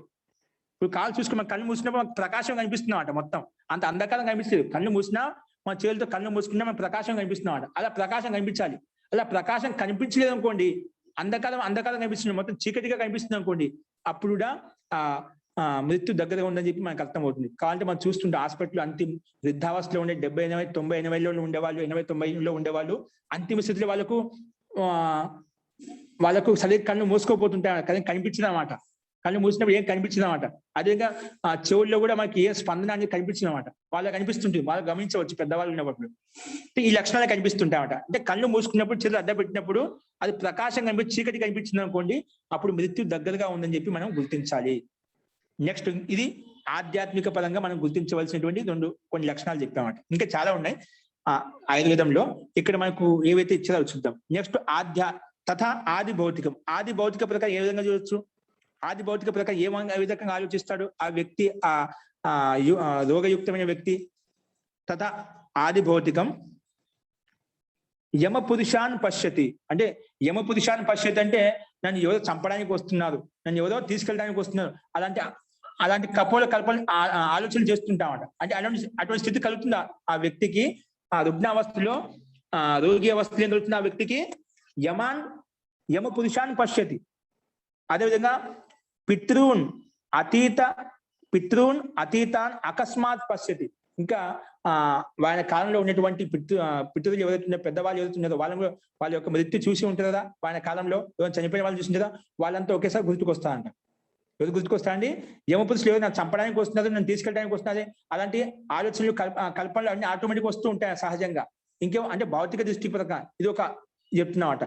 వాళ్ళు తీసుకెళ్ళడానికి వస్తున్నారు, చంపడానికి వస్తున్నారు అలాంటి స్థితి కలుగుతుంది. ఇంకోటి మన చనిపోయిన వాళ్ళు ఎవరైతే ఉన్నారో వాళ్ళ కాలం చూసి ఉంటుందా, వాళ్ళంతా కూడా గుర్తుకొస్తూ ఉంటుంది అన్నమాట. వాళ్ళంతా పిలిచినట్టుగా, వాళ్ళని తీసుకెళ్ళినట్టుగా. ఆ రకంగా మనసు ఎందుకు మృత్యు యొక్క సంస్కారం ఉంది కదా, చూశాడు కదా, అవన్నీ సంస్కారాలు. ఇంకా గత జన్మలో ఆయన సంస్కారం ఉంది, ప్రత్యక్షంగా చనిపోయిన వాళ్ళని చూసేది, పెద్దవాళ్ళని చూశారు కాబట్టి ఆయన జీవన కాలంలో అవన్నీ గుర్తుకు వస్తుంటారు. చనిపోయిన వాళ్ళంతా ఇంకా నేను తీసుకెళ్ళడానికి వచ్చిండు, చంపడానికి వచ్చిండు. ఆ రకంగా బుద్ధి మస్తిష్క ఆ రకంగా విపరీతంగా అయిపోతున్నమాట. భౌతికంగా ఆ రకంగా ఆలోచిస్తాడు. అటువంటి స్థితి కలుగుతుంది అనుకోండి, అంటే భయభీతం కలుగుతున్నమాట. నన్ను చంపడానికి వస్తున్న ఎలా ఉంటుంది, నేను మృత్యు చనిపోతానేమో అనే భయభీతంగా ఎక్కువగా ఉంటాడు. ఏదైనా పట్టుకోవడానికి వచ్చిన గట్టి వదలకుండా గట్టి పట్టుకుంటూ ఉంటుంది అన్నమాట. అటువంటి స్థితి ఉందనుకోండి, అప్పుడే మృత్యు దగ్గరలో ఉందని చెప్పి మనం అర్థం చేసుకోవాలి. అంటే భయం ఎక్కువ కలుగుతున్నమాట. అటువంటి స్థితి ఏవైతే ఉందో, చనిపోయిన వాళ్ళు ఏ విధంగా కనిపిస్తుంది అది ఇది అని చెప్తుంటుందో, కొంచెం మస్తిష్క ప్రకారంగా కొంచెం భిన్న చిన్న స్థితిలో ఉండి, అటువంటిప్పుడు కూడా మనం మృత్యు దగ్గరలో ఉందని చెప్పి మనం అర్థం చేసుకోవాలి. నెక్స్ట్ కొన్ని ఆది దైవికంగా చెప్తున్నమాట. ఆధ్యాత్మికంగా చూసాము, ఆది భౌతికంగా చూసాము. ఆది దైవికంగా ఏ విధంగా ఆలోచిస్తాడంటే చూడండి, ఆది దైవికంగా తథా ఆది దైవికం స్వర్గం అకస్మాత్ సిద్ధాన్వా పశ్యతి. స్వర్గం చూస్తా అంటే స్వర్గలోకం అంటే బాగా ఐశ్వర్యయుక్తంగా చూస్తాను. స్వర్గం అకస్మాత్ సిద్ధాన్వా సిద్ధ పురుషులను చూస్తా అంట. ఏంటి సిద్ధాన్వ అంటే దీని ఎలా ఉంటుందంటే, ఒకసారి బాగా స్వర్గం అంటే ఇప్పుడు వ్యక్తికి మనకు తెలుసు మన జీవనకాలం మనం ఏ రకంగా ఉన్నామో తెలుసు. దీనహీనలో ఉన్నాం అంటే సామాన్య అవస్థలో ఉన్నామా, ఉచ్చ స్థితిలో ఉన్నామా, అంటే మనం జీవన విధానం తెలిసి ఉంటుంది కదా ప్రతి ఒక్కరికి. మనం ఏ రకంగా ఉన్నాం, ఏ అవస్థలో, ఉత్తమ స్థితిలో ఉన్నామా, మధ్యమ స్థితిలో ఉన్నామా, అధమ స్థితిలో ఉన్నాం. మన దగ్గర ఇప్పుడు చాలా మంది నిర్ధనంగా ఉంటారు, ఉండి లేక జీవించి కాలేకపోవడం గడిచిపోయి ఉంటుంది అన్నమాట. అటువంటి వ్యక్తికి ఒకసారి స్వర్గం చూసినట్టు అంటే, అంత ధనహీనమైనటువంటి వ్యక్తి కూడా, ధనం లేనటువంటి వ్యక్తి కూడా అంత ధనం సంపాదించుకునేప్పుడు ప్రతి ఒక్కరికి జీవన కాలంలో నాకు ఇది కావాలి, అది సంపాదించుకొని ఊహించుకుంటూ ఉంటాం. ప్రతి ఒక కళ అంటూ ఉంటుందన్నమాట. ఇప్పుడు డబ్బు లేని వారికి డబ్బు బాగా సంపాదించుకో, ఈ రకంగా ఉండాలి, ఈ రకంగా ఉండాలి, ప్రతి ఒక్కరికి ఒక ఆశ, ఒక కల్పన అంటూ ఉంటుందన్నమాట. అవన్నీ ఒక్కసారి ఏమవుతుందంటే నిర్ధన అవస్థలో ఉన్నప్పటికీ కూడా అప్పుడు ఏమవుతుందంటే అకస్మాత్ ఏమని కనిపిస్తాయి ఈ స్థితిలో. ఒకసారి నేను ధనవంతుడు అయిపోయాను, బాగా దుఃఖ స్థితిలో ఉన్నప్పుడు కూడా నేను ఉత్తమ స్థితిలో ఉన్నాను అంటే మంచి స్థితిలో వెళ్ళానని చెప్పి అటువంటి ఆకస్మిక స్థితి మనం వస్తున్నాం అన్నమాట. ఇది కొంచెం బాగా సాత్విక స్థితిలో ఉన్నప్పుడు ఇటువంటి ఆలోచనలు వస్తాయండి. అంటే నిర్ధన స్థితిలో ఉన్నప్పుడు నేను ఈ స్థితిలోకి వచ్చాను, ఈ రకంగా కష్టపడ్డాను, ఈ రకంగా నేను కష్టపడినంత నాకు ఫలితాన్ని వస్తుంది, అంటే అంత ధనం వస్తుంది, అంటే మన జీవనకాలం చాలా కష్టపడిందా అది నాకు వచ్చేసినట్టుగా భావిస్తాను. రాలేదు కానీ అప్పుడు మతి ఆ రకంగా పనిచేస్తుంది. బుద్ధి అనేది ఒకసారి ఉన్నట్టుగా ఉండదు, అంటే లేనిపోయిన కల్పనలో ఆలోచన చేస్తూ ఉంటున్నమాట. మతి అనేది భిన్నంగా ఆలోచిస్తున్నమాట. అంటే లేని వ్యక్తిగా బాగా నాకు అన్ని ఉన్నట్టుగా భావించేస్తాడు. అదేవిధంగా అన్ని ఉన్న వ్యక్తి కూడా అంత ఐశ్వర్యం ఉంది, డబ్బు ఉంది, అన్ని ఉంది, నా దగ్గరికి ఎవరు రావడం లేదే, ఎవరు చూడడం లేదే, నన్ను ఎవరు తీసుకెళ్తున్నా, నన్ను ఎవరు చంపుతున్నా అలాంటి విపరీత భావన వస్తుంది. అన్ని ఉన్నాయి కానీ దగ్గర చేసే వాళ్ళు ఎవరు లేదు, అని పట్టించుకునే వాడు ఎవరు లేదు. అవి కూడా స్థితికి చూస్తుంటాం మనం. చాలా మందిలో ఉన్న వాళ్ళు కూడా అన్ని ఉన్నాయి కానీ వాళ్ళని పట్టించుకునే నాదుడు లేడు, చూసుకునే నాదుడే లేడు అక్కడ. అంటే అటువంటి ఆలోచనలు కూడా మనకు భయభీతం చేస్తూ ఉంటాయి. అంటే అలాంటి ఆకస్మిక స్థితి కలుగుతుంది, అంటే విపరీత స్థితి కలుగుతుంది, అది అనుకూల స్థితి కలుగుతుంది. కొంతమంది బాగా సిద్ధ పురుషులో బాగా ఆ దగ్గరికి వచ్చినట్టుగా, నాకు అన్ని చేసినట్టుగా, అన్ని సేవ చేసినట్టుగా ఒకసారి అలా అనిపిస్తుంది. ఒకసారి విపరీతంగా అదే మంచి పని చేసింటే నాకు అంత సేవ చేసిన భావన కలుగుతుంది. అదే మనకు అలాంటి ఉత్తమ కర్మలు చేయాలనుకునే జీవనంలో మనకు అంతా దూరం అయిపోతున్నారు. నాకు నా అనే బంధువులు అనే వాళ్ళు ఏదైతే ఉన్నారో, నా అనుకున్న వాళ్ళు ఏదైతే నా కుటుంబ సభ్యులు కావచ్చు, అందరూ దూరం అయిపోతున్నారు, ఎవరు సేవ చేయడం లేదు, అందరూ వదిలేసి వెళ్ళిపోయారు, ఇక్కడే వదిలేసి వెళ్ళిపోయారు. అలాంటి విపరీత భావన కలుగుతుంది. ఆ విపరీత భావనలో నీలో భయం పుట్టుకొస్తున్నామంట. ఆ భయంలో మనకు ఏదో తీసుకెళ్తున్నాడు యమపురుషులు, అంటే చంపే వాళ్ళు దగ్గరికి వస్తున్నా అనే భావన మనకు విపరీతంగా కలుగుతున్నామంట. ఉత్తమ సాత్విక స్థితిలో ఉన్నాయనుకోండి, అంతిమస్థితిలో ఆత్మ పరమాత్మ ఇంకా అందరు నీకు మంచిగా కనిపిస్తామంట అని సాత్వికంగా స్వర్గం కనిపిస్తున్నామంట. ఏం లేకపోయినా అన్ని రకంగా ఉండా నాకు కలుగుతున్నా, ఈ రకం చేస్తున్నా అని ఆనందంగా సంతోషంలో కన్ను మూడు చేస్తాడు. కానీ అదేటువంటి ఉత్తమ కర్మలు సాత్విక విచారాలు లేవనుకోండి, అంతిమ స్థితి ఏమకలుగుతుంది, విపరీత స్థితి కూడా కలుగుతుంది మనకు. నాకు అందరిని మధ్యలో వదిలేసేవాళ్ళు, నాన్న వాళ్ళు ఎవరు లేదు, నీకు దగ్గర చేసేవాళ్ళు ఎవరు లేదు, అన్ని ఉన్నా కూడా అనాథుడిగా పడి ఉన్నావు, అది ఏటికి ఉపయోగపడలేదు, అంత నీ దోచుకొని పోతున్నారు. ఇవన్నీ విపరీతమైన భావనలు కలుగుతూ ఉంటాయి. అటువంటి మతి స్థితి అనేది భ్రమితమా అయిపోతుంది అనుకోండి, అప్పుడు లేనిపోయిన ఆలోచనలు చేస్తున్నాను, లేనిపోయిన కల్పనలు చేస్తున్నాను అనుకోండి, ఇవి కూడా మృత్యుకు దగ్గరలో ఉన్నప్పుడు ఉండే లక్షణాలు కనిపిస్తాయని చెప్పి ఇక్కడ చెప్పామట. అందుకే స్వర్గం అకస్మాత్ పశ్యతి లేదా సిద్ధాన్వా పశ్యతి, సిద్ధ పురుషులను చూస్తూ ఉంటారు, అంటే ఉత్తమ పురుషులను గురువులను అలా చూస్తూ ఉంటారన్నమాట. చాలా మందికి అంతిమ కాలంలో మంచి కర్మలు చేశామనుకోండి, సిద్ధ పురుషులే ఆత్మ పరమాత్మ ఇంకా మంచి అన్ని మంచిగా కనిపిస్తాయి, లేదంటే విపరీత స్థితి కనిపిస్తుంది. లేదంటే విపరీతం వా పశ్యతి, విపరీతం వా పశ్యతి, విపరీతం వా పశ్యతి అంటే విపరీతంగా అన్ని చూస్తాడు. ఈ రకంగా విపరీతం వా సర్వమితి అంటే అన్ని రకాలుగా అది సాత్విక స్థితి కావచ్చు, అది స్వర్గ స్థితి కావచ్చు, విపరీత స్థితి కావచ్చు, అనుకూల స్థితి కావచ్చు, ప్రతికూల స్థితి కావచ్చు. అలాంటి స్థితి అతనికి ఆ మస్తిష్కంలో కల్పన చేస్తూ ఉంటాయి, అన్ని రకాలుగా కనిపిస్తూ ఉంటాయి. మనం చేసే కర్మను బట్టి అటువంటి అంతిమ స్థితిలో అన్ని కనిపిస్తాయి. యమ పురుషులు కనిపించవచ్చు, లేదా సిద్ధ పురుషులు కనిపించవచ్చు. నువ్వు ఏ స్థితిలో ఉన్నావు దానికి విపరీత స్థితి కనిపించవచ్చు, లేదా అన్ని ఉన్నా కూడా అధమ స్థితిలో కనిపించవచ్చు. నాకు ఏం లేంటిగానే నేను ఒంటరి వాడిని అయిపోయి అన్ని ఇక్కడే వదిలేసి వెళ్ళిపోతున్నాను భావన కూడా కలగవచ్చు. అటువంటి స్థితి అతనికి కలుగుతుంది. కాబట్టి అనేనా విపరీతం వా సర్వమితి అంటే అన్ని రకాల విపరీతంగా కూడా కనిపిస్తాయి.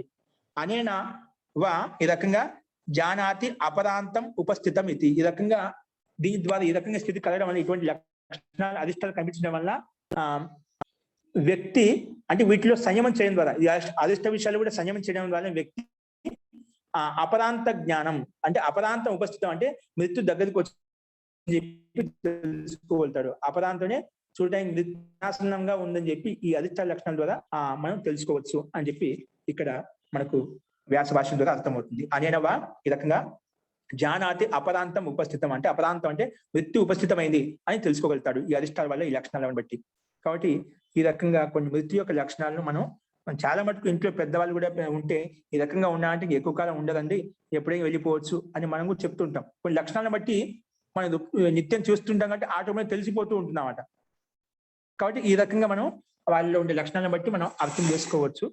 కొన్ని లక్షణాలు ఈ రకంగా చెప్పారు. మనం చేసే కర్మలను బట్టి కూడా నిరుపక్రమాలు సోపక్రమాల కర్మలు ఏవైతే ఉన్నాయో వాటిలో సంయమం చేయడం ద్వారా యోగి వాడు ముందే తెలుసుకోగలుగుతాయి. ఇవన్నీ మృత్యు దగ్గర చేయడం కూడా ఈ మృత్యు ఇంకా ఎన్ని రోజులు, ఈ శరీరం ఎన్ని రోజులు నడుస్తుంది, ఏ రకంగా ఉంది, ఎంతవరకు జీవించగలుగుతాడు, ఎంతవరకు ఉండగలుగుతాడు, వాళ్ళ కర్మల్లో సంయమం చేయడం ద్వారా ఆయన యొక్క మృత్యు యొక్క జ్ఞానాన్ని మొత్తం తెలుసుకునే శక్తి సామర్థ్యం ఆ యోగికి, ఆ ఐశ్వర్యం, ఆ విభూతి కలుగుతుందని చెప్పి ఇక్కడ మనకు ఈ వ్యాస భాష్యంలో పతంజలి యోగ సూత్రం ద్వారా మనం తెలుసుకున్నామండి. అస్తు. ఇందులో ఎవరికైనా సందేహం చెప్పండి, మిగిలినటివి సూత్రాలు రేపు చూద్దామండి. ఇందులో ఎవరికైనా సందేహం ఉందా? ఈ సోపక్రమం నిరుపక్రమంలో సంయమం చేయడం వల్ల అపరాంత జ్ఞానం కలుగుతుందని చెప్పుకున్నాము. అపరాంత జ్ఞానం అంటే మనకు మృత్యు యొక్క లక్షణాలు మనకు కనిపిస్తాయి. మృత్యు ఎప్పటి వరకు ఉంటుంది, ఎన్ని రోజులు ఉండగలుగుతాం, కొన్ని లక్షణాలు మనం గుర్తించవచ్చు అని చెప్పుకున్నాము. అలాగే ముందు కూడా కాయరూప సంయమ, కాయలో శరీరంలో సంయమం చేయడం ద్వారా మనకు మన శరీరం అంతా అదృశ్యం అయిపోతుంది, అంతర్ధానం అయిపోతుంది. అంటే ఎదురు వాళ్ళ ప్రకాశం, కళ్ళ ప్రకాశం మనకు కనిపించము, అటువంటి శక్తి ఆ యోగి కలుగుతుంది చెప్పుకున్నాము. తర్వాత వేరే వాళ్ళ యొక్క జ్ఞానంలో మనము సంయమం చేయడం ద్వారా ఆ వ్యక్తి యొక్క జ్ఞానం కూడా తెలుస్తుంది. కానీ ఆ వ్యక్తి కూడా ఎవరికి ఏ వ్యక్తిని ఆలంబన చేసుకున్నాడో ఆ విషయం మాత్రము అది ఆ యోగి కలగదు, ఎందుకంటే అక్కడ సంయమం చేయలేదు కాబట్టి అని చెప్పి ఇప్పుడు ఈరోజు చెప్పుకున్నామండి. ఇప్పుడు ఇందులో ఏదైనా సందేహం ఉంటే చెప్పండి.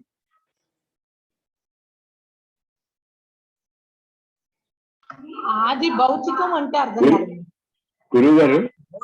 భౌతిక సాధన వల్ల కలిగేటువంటి సుఖ దుఃఖాలు, మనకు భౌతిక సాధన అంటే భౌతిక సాధన ఏముంటాయండి, మనకు డబ్బు, ఐశ్వర్యం, గాడి, బంగ్లా, మనకి ఇవన్నీ భౌతిక సాధన వల్ల వచ్చినటువంటి ఏవైతే ఉన్నాయో వాటి వల్ల కలిగే సుఖ దుఃఖాలు, సుఖం ఉంటుంది, దుఃఖం ఉంటుంది. అవన్నీ మనకు ఒకసారి అది అవి అనుకూలంగా మనకు అవి గుర్తు అవి మనకు మన ఆలోచనలోకి రావచ్చు, లేదు విపరీతంగా రావచ్చు అన్నమాట. మృత్యు సమయంలో మాత్రమేనా ఆది భౌతికం అంటే? ఏంటండి? మృత్యు సమయంలో వచ్చే ఆలోచనలేనా మహోదయ? ఇవన్నీ మృత్యు సమయంలో అన్ని ఒకటి అనుకూలంగా రావచ్చు, విపరీతంగా రావచ్చు. ఈ భౌతిక టెక్నాలజీ, భౌతిక సాధనాలు ఏవైతే ఉన్నా మనకి ఏవైతే సహాయంగా ఉన్నా నాకు ఇవన్నీ ఇప్పుడు అనుకో చాలా మంది ఈ టెక్నాలజీ ఇంత పెరిగిపోయింది, అన్ని నాకు ఇవన్నీ రక్షిస్తాయి, కాపాడుతాయి, ఇవన్నీ ఉన్నాయి, ఇంత డబ్బే ఖర్చు పెట్టి నేను ఇది చేస్తా అంటున్నాను కదా. అది ఏదైనా కావచ్చు, ఒక వస్తు రూపంలో కావచ్చు, శరీర రూపంలో కావచ్చు, ఇంకేదైనా విషయంలో కావచ్చు. అంటే భౌతికంగా మానసికంగా ఇలా ఆలోచిస్తాం. ఒకటి ఆధ్యాత్మికంగా ఆలోచిస్తాం, ఒకటి ఆదైవికంగా. అంటే ఆదైవికంగా అకస్మాత్తుగా మనకు కలిగేటువంటి అదృష్టాలు అన్నమాట. ఇప్పుడు అకస్మాత్తుగా ఏదైనా ఉల్కాపాతం కింద పడి మన మీద పడి చనిపోతాం. కొందరికి వేరే కారణం వల్ల కొంచెం అనుకోకుండా మనకు అదృష్టం కలిసి వస్తుంది అన్నమాట. అంటే సృష్టిలో జరిగేటువంటి కలాపాల వల్ల, సృష్టిలో జరిగేటువంటి నియమాల వల్ల అది అనుకోకుండా కలిగేటువంటి ఆకస్మిక స్థితి. ఇప్పుడు ఎవరికో ఒక సృష్టిలో ఒక ప్రవాహం వచ్చింది, ప్రవాహం నుంచి ఎవరికి ఏదో దొరికింది, ఒక వస్తువు దొరికింది, అకస్మాత్తుగా నువ్వు ధనవంతుడు అయిపోయావు. అంటే ఒక వ్యక్తి ఊహించుకుంటుంటారు కదా, అంటే జీవన కాలంలో నాకు ఇలా జరిగింది, అవన్నీ స్మృతిలోకి వస్తాయన్నమాట. అకస్మాత్తుగా ఎవరికైనా జీవన కాలంలో ఎవరికైనా ఏదైనా వస్తువు దొరికి ఉంటుందన్నమాట ఆ వ్యక్తికి.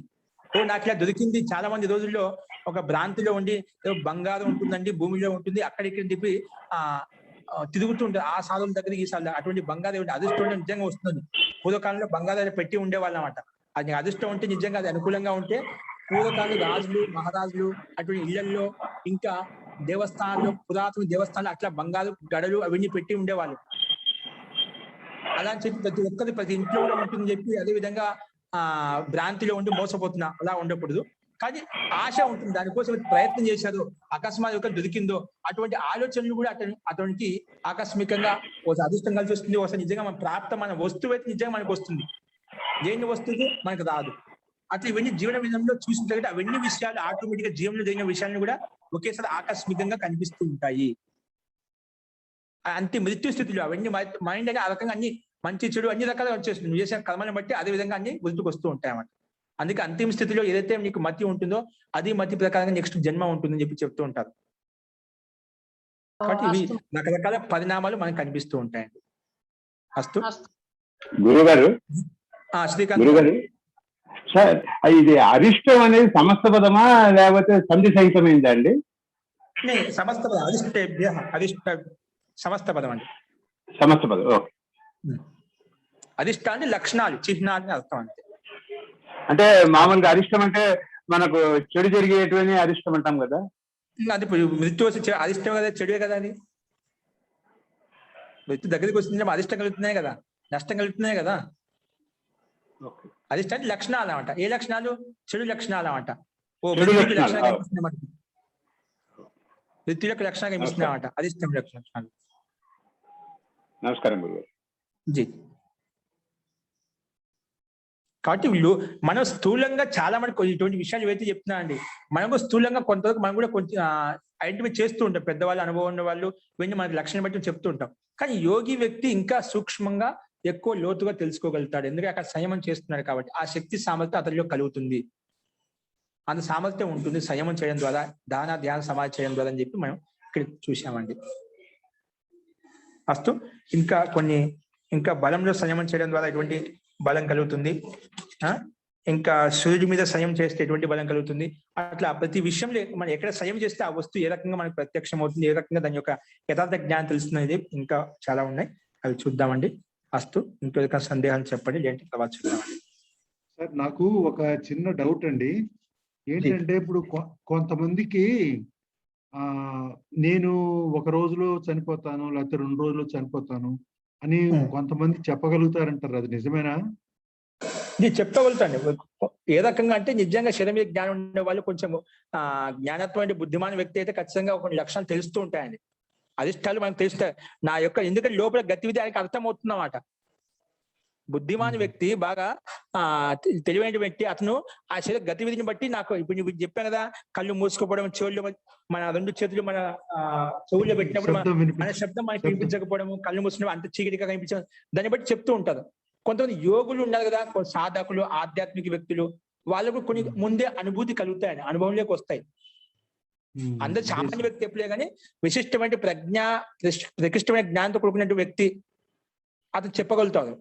ఈ లక్షణాలు కనిపిస్తున్నాడు. ఒక డాక్టర్ ఉన్నాడండి, అతను బాగా ఉమ్. మృత్యు విషయంలో చాలా కేసులు చూశారు, అన్ని రకాలు విన్నారు, చదివారు, అధ్యయనం చేశారు, మనకు తెలుసు. అది ఒక సాధకుడు బాగా స్వాధ్యాయం చేసుకున్నాడు, అతను బాగా చదివాడు పుస్తకాలు ఎలా ఉంటుంది, ఏ రకంగా ఉంటుంది. అటువంటి వాళ్ళకి ముందే తెలుసు. సాధకుడికి నిజంగా ఖచ్చితంగా తెలుస్తుంది. ఒక యోగాభ్యాసికి ఆయన మృత్యు యొక్క రహస్యాలన్నీ ముందే తెలిసిపోతాయండి. సంయమం చేయకుండా కొన్ని లక్షణాలు స్థూలంగా మొత్తం ఇదమిత్తమైన ఎక్కువ సంయమం చేసినప్పుడు ఏ విధంగా కనిపిస్తా అంత కనిపించకపోయినా ఒక సాధకుడికి మన యొక్క లక్షణాలను బట్టి స్థితిగతిని బట్టి అర్థమవుతుంది. నేను ఎక్కువ రోజులు ఉండలేను, మహా అంటే 1-2 రోజులు ఉంటా అని చెప్పి తెలుస్తుందండి. అంటే ఇది వరకు చెప్తూ ఉంటారు సార్, ఇప్పుడు ఇంకా నా పని అయిపోయింది, ఇంకా కింద పెట్టేసేయండి అని వాడే అడిగి చెప్పడం ఇలాంటివి విన్నాను అడుగుతుంది. మహోదయ ఇలా పింగళ ఉంటాయండి మీరు చెప్పినట్టుగా. అందుకే చెప్తుందా విశిష్టమైన వ్యక్తి అయితేనా అతనికి తెలిసిపోతుందండి. విశిష్ట అంటే ప్రజ్ఞతో కూడుకునేటువంటి వ్యక్తి, ప్రశ్న జ్ఞానం కలిగిన వ్యక్తి, బుద్ధిమంత వ్యక్తికి అతనికి అర్థం అవుతుందండి. Okay sir. మహోదయ ఎలా పింగళ నాడు రెండు ఒక్కసారిగా నడుస్తే గనక మృత్యు దగ్గరలో ఉంది అని చెప్తారంటారు, అది నిజమేనా మహోదయ? అయితే అది మనం ఇలా పింగళ అవి ఏవైతే అంటున్నామో ముందు అవి తెలియాలి కదా ఆ వ్యక్తికి. ఎవరికి తెలుసో దానిలో అంటే మనలో ఉండే నాడులే కొన్ని విపరీతంగా పనిచేస్తాం, దాన్ని బట్టి తెలుసుకుంటాం. అంటే ఆ ఇడా పింగళ విషయంలో ఎవరికి తెలుసో ఆ వ్యక్తికి అనుభూతి కలుగుతుంది, అందరికీ అనుభూతి కలగదు కదా. నిజంగా ఇడా పింగళ అంటే ఇవే అధిష్టానం తెలుస్తాయి. శరీరంలో ఉండే మార్పులు అతనికి అనుభవంలోకి వస్తాయి. అనుభవాన్ని గుర్తించగలిగిన వ్యక్తి అతను చెప్పగలుగుతాడు, నేను ఉండలేనైనా అందరికి ఎవరికి ఇవ్వాలని ఇచ్చేసి ఆయన వెళ్ళిపోతుంటాడు అన్నమాట. తెలుస్తుంది అదే అంటే ఆ విషయం, ఆ విజ్ఞానం తెలియాలి కదా, ఆ జ్ఞానం తెలియాలి కదా. ఇడా అంటే ఏమిటి, పింగిళ అంటే ఏమిటి, సుషుమ్న అంటే ఏమిటి, అది తెలిసిన వ్యక్తి కనుక్కోగలుగుతాడు, ముందే అతనికి అర్థమైపోతుంది. అదే శరీర విజ్ఞానం తెలిసిన వ్యక్తి ఎవరైతే ఉన్నారో అతను అర్థమైపోతుందండి నిజంగా ఎక్కువ రోజులు ఉండదని చెప్పి. యోగానంద 18 రోజులు ముందుగానే నేను చనిపోతానని చెప్పేసి చెప్తాను అధిష్టానం బట్టి చెప్తాను అన్నమాట. దాన్ని బట్టి చెప్పొచ్చు, ఖచ్చితంగా చెప్పొచ్చు. మృత్యువు మన చేతుల్లో ఉంటుంది ఖచ్చితంగా. అందుకే యోగాభ్యాసం తర్వాత మనం ఇవన్నీ మనం తెలుసుకునే శక్తి సామర్థ్యం ఆ యోగ సాధకుడు కలుగుతాయండి.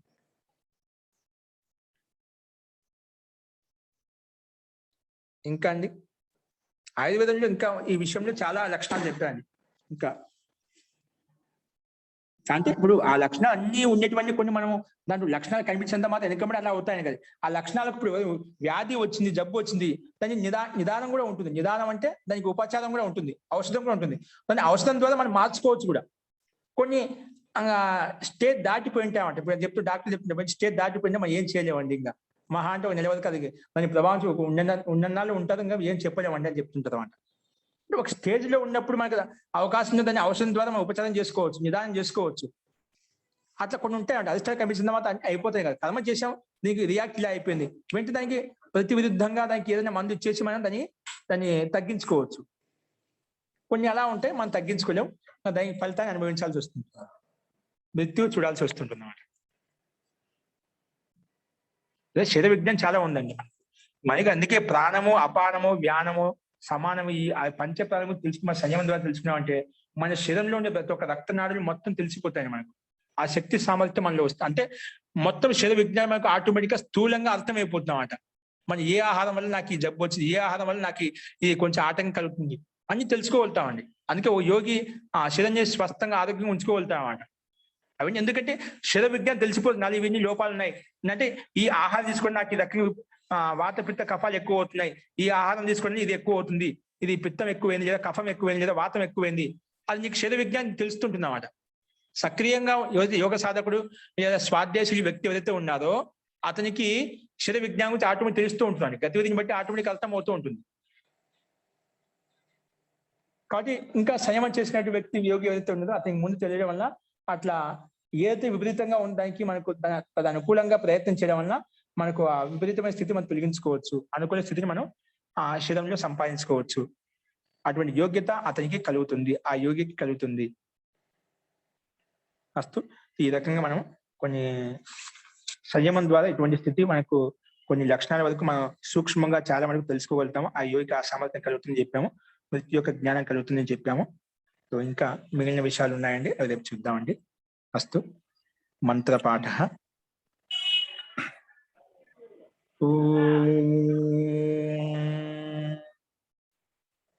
सर्वे भवन्तु सुखिनः सर्वे सन्तु निरामयाः सर्वे भद्राणि पश्यन्तु मा कश्चित् दुःखभाग् भवेत्। ओम शांति शांति शांतिः। ధన్యవాదాలు మహోదయ. సర్వేభ్యో నమః. అందరికీ నమస్కారం అండి. ధన్యవాదాలు మహోదయ. ఓం నమస్తే మహోదయ. నమో నమః మహోదయ. ధన్యవాదాలు మహోదయ. నమో నమః. ధన్యవాదాలు మహోదయ. శుభోదయం మహోదయ. ధన్యవాదాలు మహోదయ. ధన్యవాదాలు మహోదయ. నమస్తే సార్. నమస్తే. ధన్యవాదాలు.